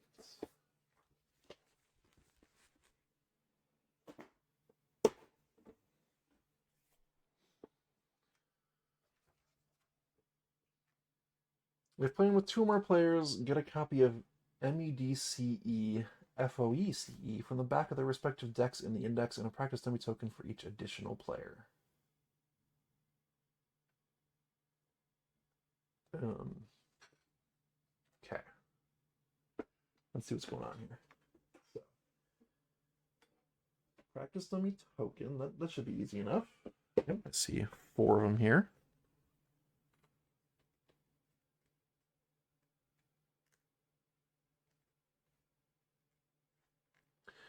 Oh, except but people can play simultaneously, except there's only one of me.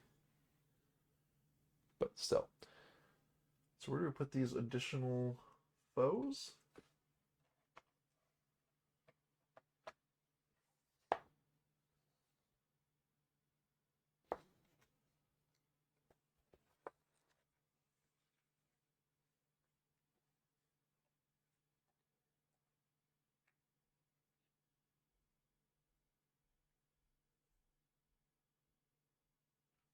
Okay. This is all fine. We're going to go through them one at a time, and we'll see what happens. I assume I want this to be as close to there as possible. We're going to do like a simultaneous combat. So, let's start with our cleric. Path of Light. Follow the steps below. Don't actually draw threat cards, roll dice, or adjust the threat combo track, but actually do everything else. Place tokens, move your miniature, etc. Place your miniature on A. Boom.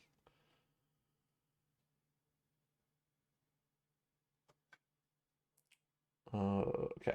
So don't actually draw threat cards, roll dice, etc. So the example scenario listed here draws a threat card that has threat of 1. So you advance this by 1.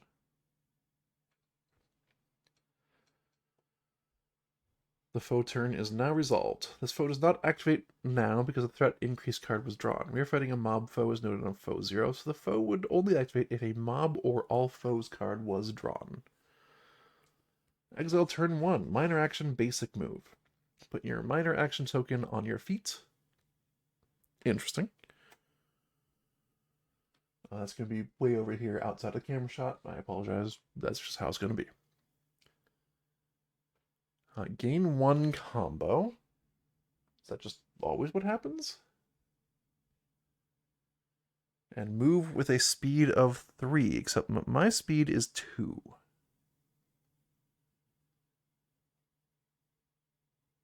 Oh, you can spend 1 of your speed to gain an additional 2 movements with it. So a minor move always gives 3 movement points. Okay. And movement, you say? Movement is always orthogonally. So there's no diagonal movement. That's good to know. That's what I was about to ask. So we can go 1, 2, 3. You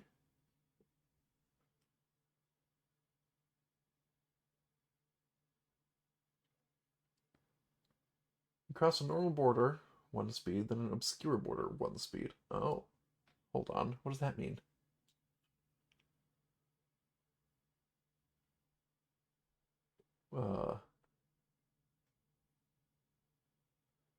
What's a normal border and an obscure border? Precious. I assume, okay, so this dotted black line looks like an obscure border?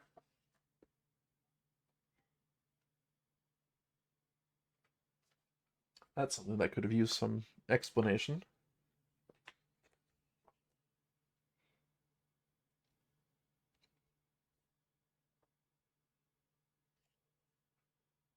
Okay, so you have 3. You cross a normal border and then an obscure border, both of which take 1 movement point. Then I need to spend a speed to cross this double line, which is the difficult border. So I go 1, 2, 3, 4, 5. Spending 1 of my speed points gives me the +2 movement points. Then we do a normal action, basic attack, put a normal action token on my practice staff. I shall do that. Roll d20, your total result is 13. Wait. Yeah, don't roll the dice, I just get a 13. Choose the left column and the first point of damage.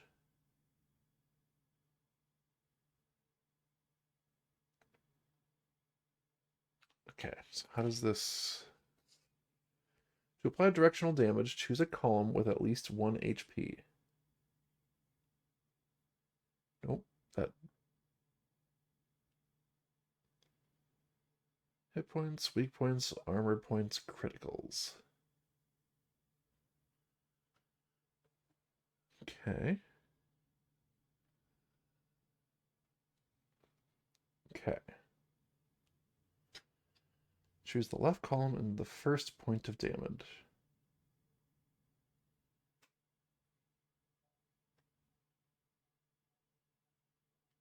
Okay, so to attack, you make a threshold check. I don't like the layout of this example thing. Roll a d20 and add your matching attributes. Looking at the practice staff, you've rolled high enough for the white 2+ and gray 12+ attack pattern. Okay, that part made more sense. So because I rolled a 13, I get to activate the white part of this and the gray part of this, because the gray is 12, the white's 2 plus. And that means I get both of these. Focus. There we go. Both of those little icons. I don't add any bonus on strength with this character, because I don't have any bonus strength, but there we go. So what does this mean exactly?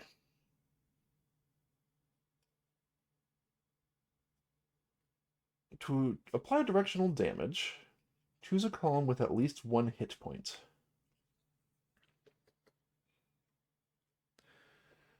So we pull up our practice dummy. And all of the white circles are hit points.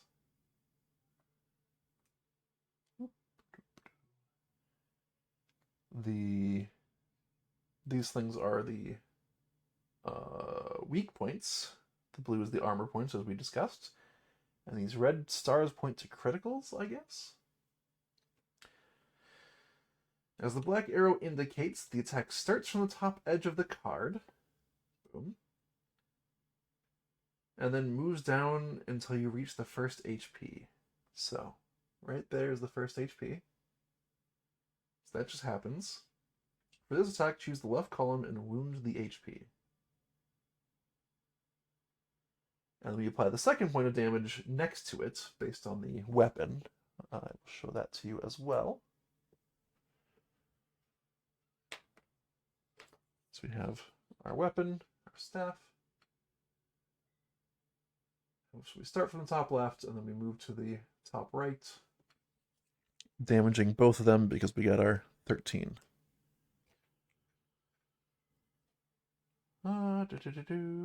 Yes. Continues from where the first point hits. It moves horizontally to the right, hitting the HP and wounding it.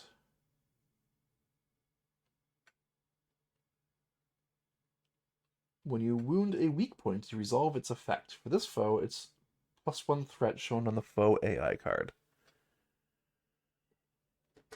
Yep, okay. So down here, see that weak points give +1 threat. Ooh, if it ever focuses. There we go. Can I not figure out how to do this? My brain just does not want me to figure out how to do mirroring.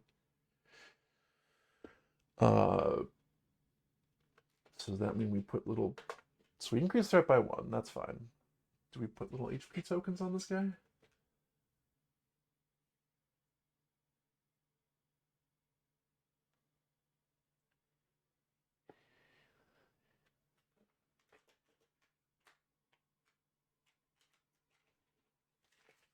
Maybe.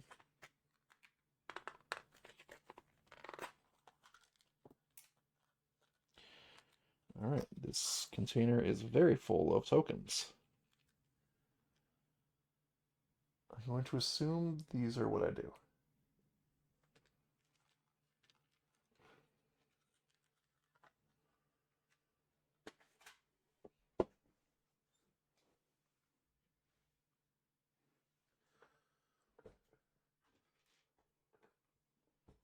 Okay. I think I'm starting to figure some of this out. Combat seems a little much. Then I have one more normal action token, so I do a skill. Put your last normal action token on the pummel skill.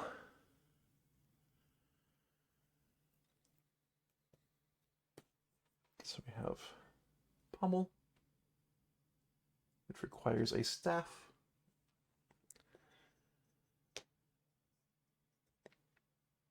I put my action token on this. Each target takes 1 damage of my choice. So anybody adjacent to me. Well, everybody adjacent to me.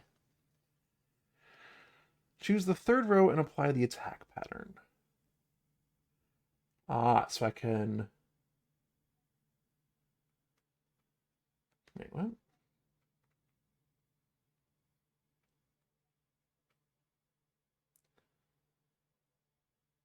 Oh, okay, I'm confused about targeting. Oh, you choose a column with at least 1 HP. Okay, starts from the top edge of the card. Yeah, targeting is a little weird. This is going to take some getting used to.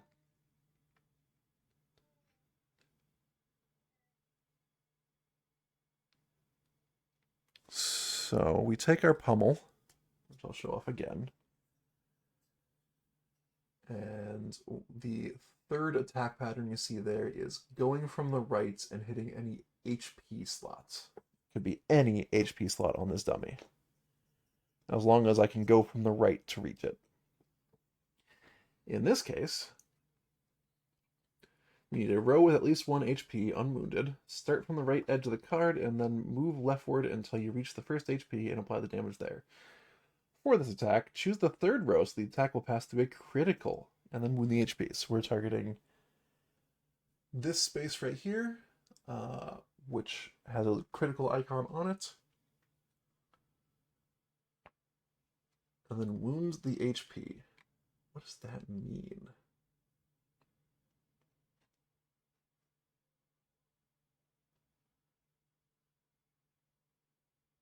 Oh, okay.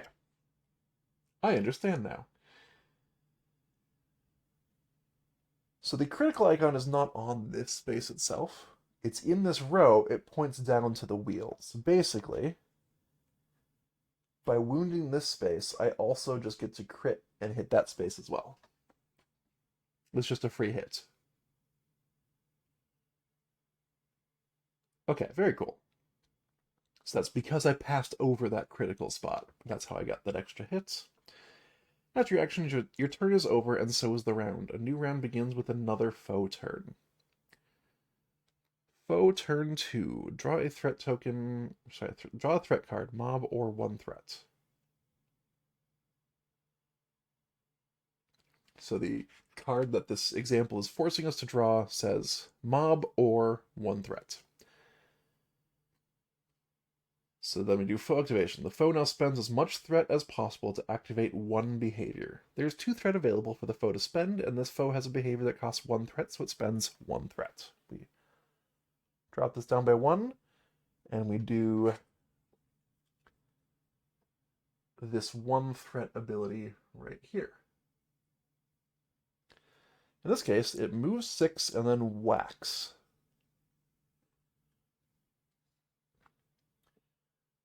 Move the foe to B. Why would it move around? Because it wants to... Oh, okay, so the arrows pointing outwards means target furthest exile within range. It moves 6 and does the whack ability, which is down here. And the whack ability needs a space between the exile and the training dummy. So we're going to move our 6. It goes 1, 2, 3, 4, 5, 6. No. 4, 5, 6. There's a double border there, so it once again requires 2 action points to get through. And so the X is the exile it's targeting. That's me. Pretend that this guy's not even on the board technically. We're doing individual combats just to get used to it.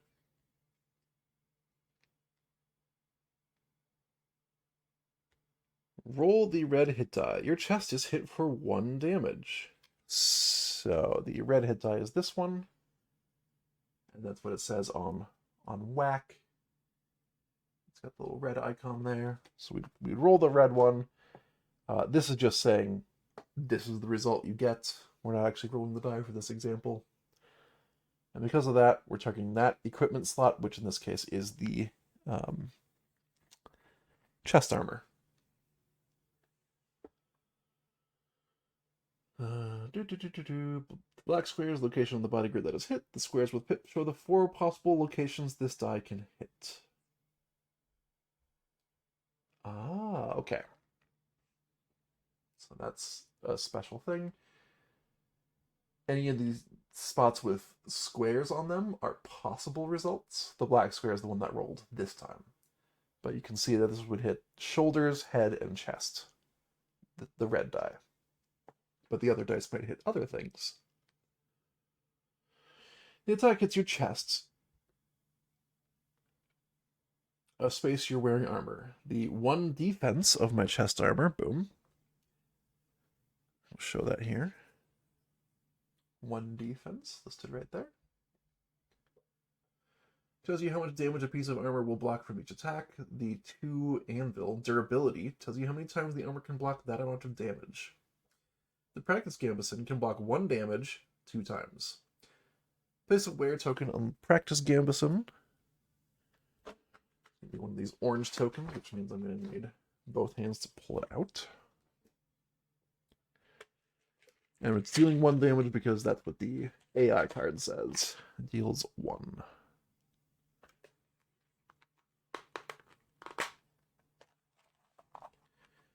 Get out one of our wares. Put it on the gambeson.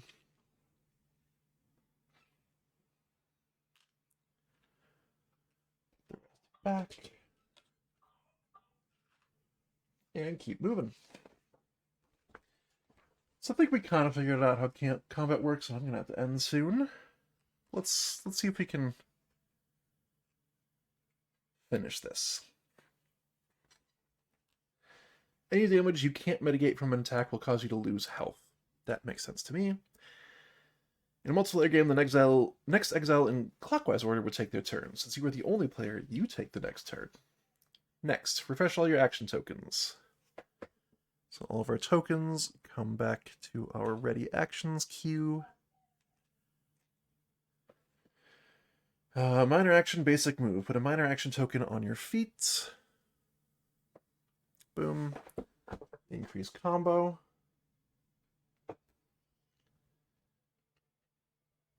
Wait, did I have to spend a combo? Oh, yes, I had to spend a combo to use my pommel. Because it has cost 1 combo. Good to know, so I should be at 1. And that's how that works. Move with 3, I assume I just go here.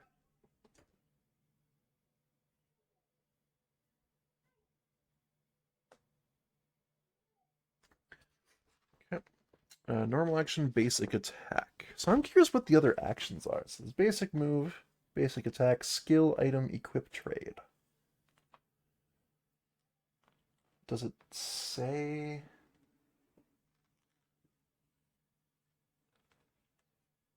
what the cost is? Oh, it says it on the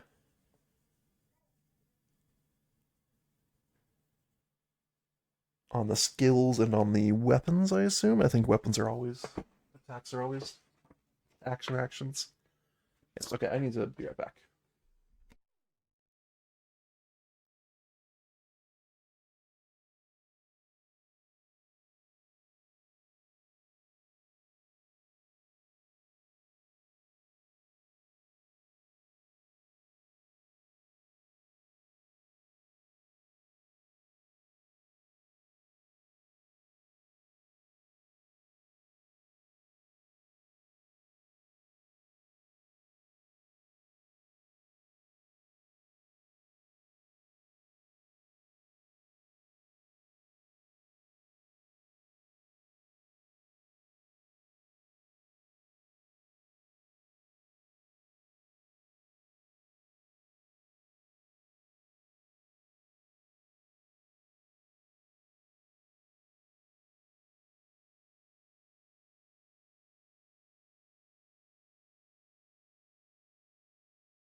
Okay, sorry about that.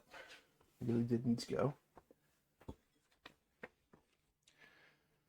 So we moved, we're in attacking range again. Next skill, basic attack. Or sorry, next action, we put a action on our practice staff. Roll d20, our total is 11. So that's below our double hit threshold, which means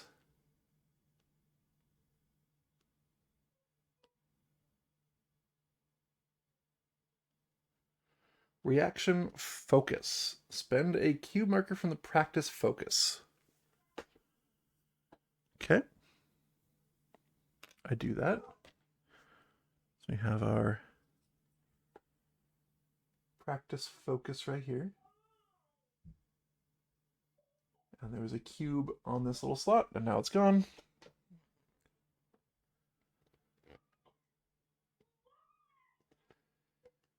And we roll a d20. The total is 18. There's a wisdom check. Hey, at least we have... Oh, we don't have wisdom. Oh, this cleric's gonna suck. Super happy about that. After seeing a roll by any exile in range, you may use your focus to try and increase that roll. You are within range of yourself, obviously. What is the range? Using the focus as a reaction, not an action, you spend the marker and roll. You don't have any wisdom attribute bonus, so the die result is not modified. With a result of 18, you gain +2 to the staff roll. So yes, we roll a total of 18 on this focus, so the staff roll gets increased by 2, which makes it higher than 12. So we get to do both attacks on our staff. Sorry, both hits on our staff, which I'll show you again. Boom, boom. And with that in mind, this gives you a +2 in the 12 plus attack pattern. Choose the left column. We have to. You skip over any wounded HP, so your first damage causes a wound as shown. So we hit here, and then the one next to it, which is the armor slot. So first we hit a weak point. And we already know if we hit a weak point, we increase threat by 1. So we'll do that now. And then we remove this armor token. When you deal damage to an armored point, you remove the armor. The next time you damage that HP, it will become wounded. Very nice. And the goal is to have wounds in every single slot. Important note, if you defeat a foe at the same time as damaging a weak point, the weak point does not resolve. So if we kill it, it would not increase threat. Something to keep in mind. Normal action, basic attack. Put a normal action token on my practice staff again. I'm just going through a tutorial of combat. Roll d20, you roll 20 plus 1 for a result of 21. Natural 20! We gain 2 of these. 2 combo points. They told me I rolled a 20. I'll take it. And we obviously get to resolve both hits on the practice staff. And we're looking at down here. Yes. This is from the top, this is in the leftmost column, the first undamaged space.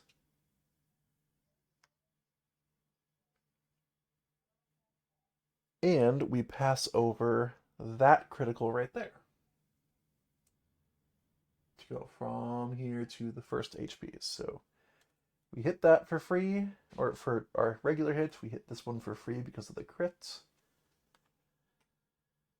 And the second point of damage continues from there, skipping the wounded HP and extending off the grid card. It does not hit another HP, but it passes through another critical.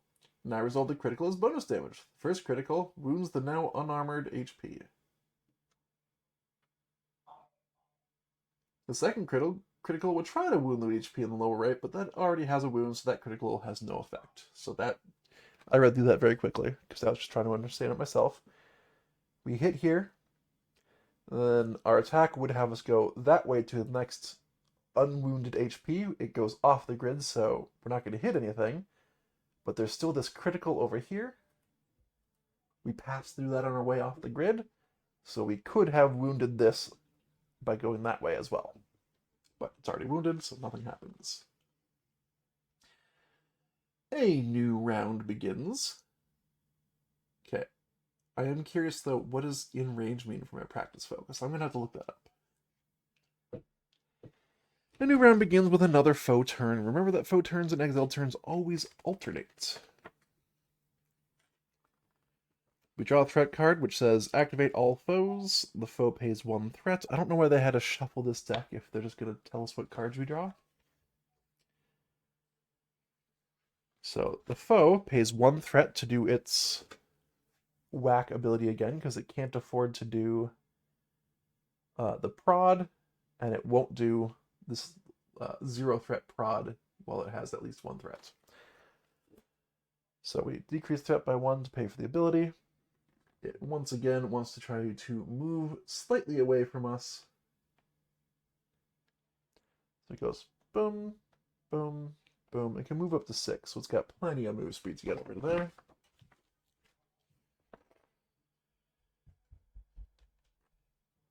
It activates now. Oh, all foe cards activates all foes in initiative order lowest number to highest, and the practice dummy has an initiative of 1 as seen down here.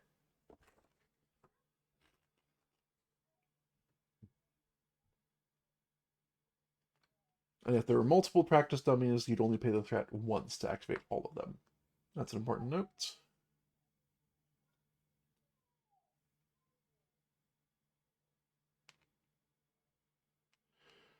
Okay.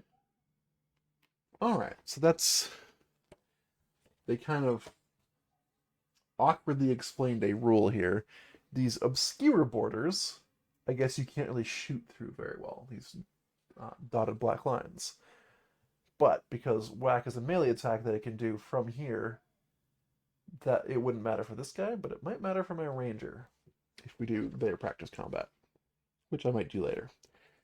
Let's do whack. We roll the red hit die, and it says we get this one, which means we hit the head slot where I have no armor. I take a damage. I move my health slider down by 1, or my health cube.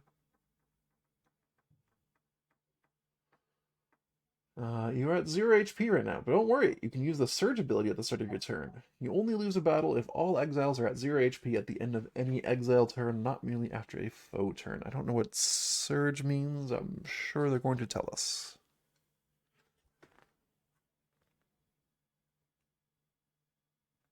Oh, look at that. Oh, okay. I'm going to make some assumptions, and I'm hoping the tutorial will tell me if I'm right or not, but I'm looking at this grid,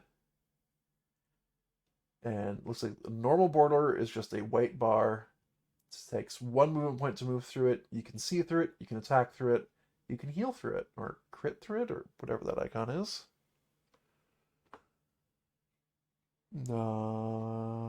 Area ability. You can area ability through it. A difficult border takes 2 movement points to cross, but you can do all the things. Obscure borders takes 1 movement point to cross, but you can't shoot through them. So, because our focus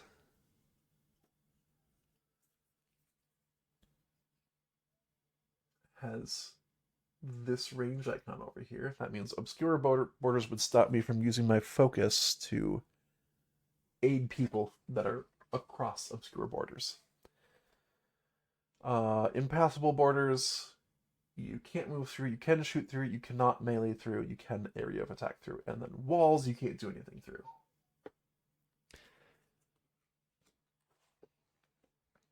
I like just seeing information. Sounds good. Exile turn 3, refresh all your action tokens. I will do that, thanks. Boo, boo, boo. If you're at 0 HP, surge and put a wear token on your portrait. Oh.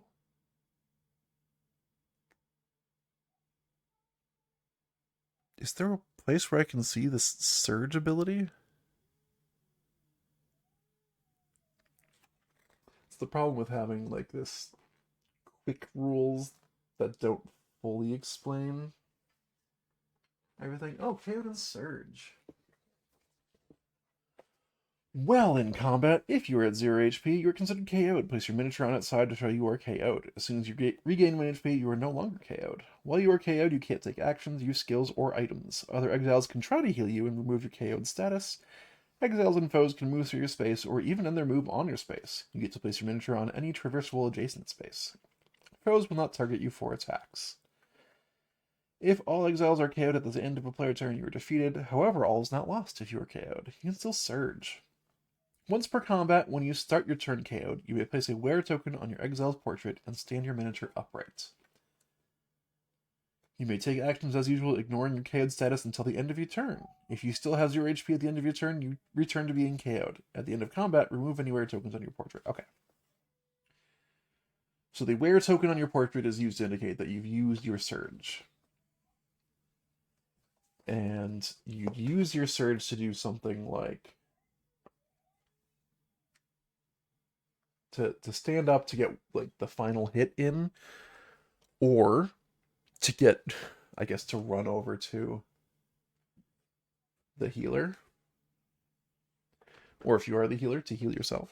Physician, heal thyself. So as a minor action, I can use my kit. I don't know. Oh, it says minor right on my practice kit. So I put my action token on there. This kit can hold 2 markers. Each time you use a kit, you must spend 1 marker. Yep, done.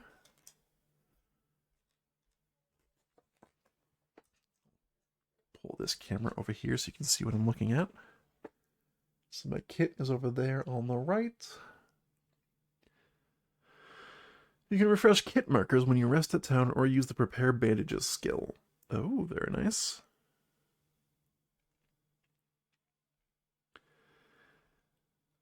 Choose yourself and roll a d20. The total is 15 because I rolled at least... Gotta get real in there. I rolled at least a 12. I get to heal myself for 2. But I only lost 1 health, so... Extra healing is wasted. That is fine. I heal for 1. And the grid on this says that I have to be adjacent to the person I'm healing, or heal myself.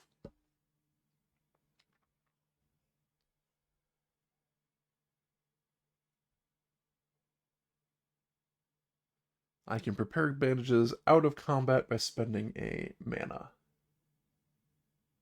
And it fully refreshes my kit. Next action, basic move. I use my normal action to basic move. I gain a combo.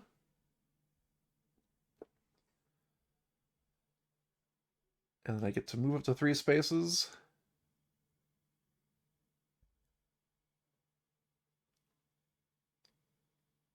Okay. And then they're showing off a certain thing, so 1, 2, 3. And then I'm going to do my pummel action again, which attacks everything around me. And I have to spend 1 of my combo to do that. And I am... Okay. Almost done. And let's see. We know that this dummy has just this bottom left space. And I have an attack that...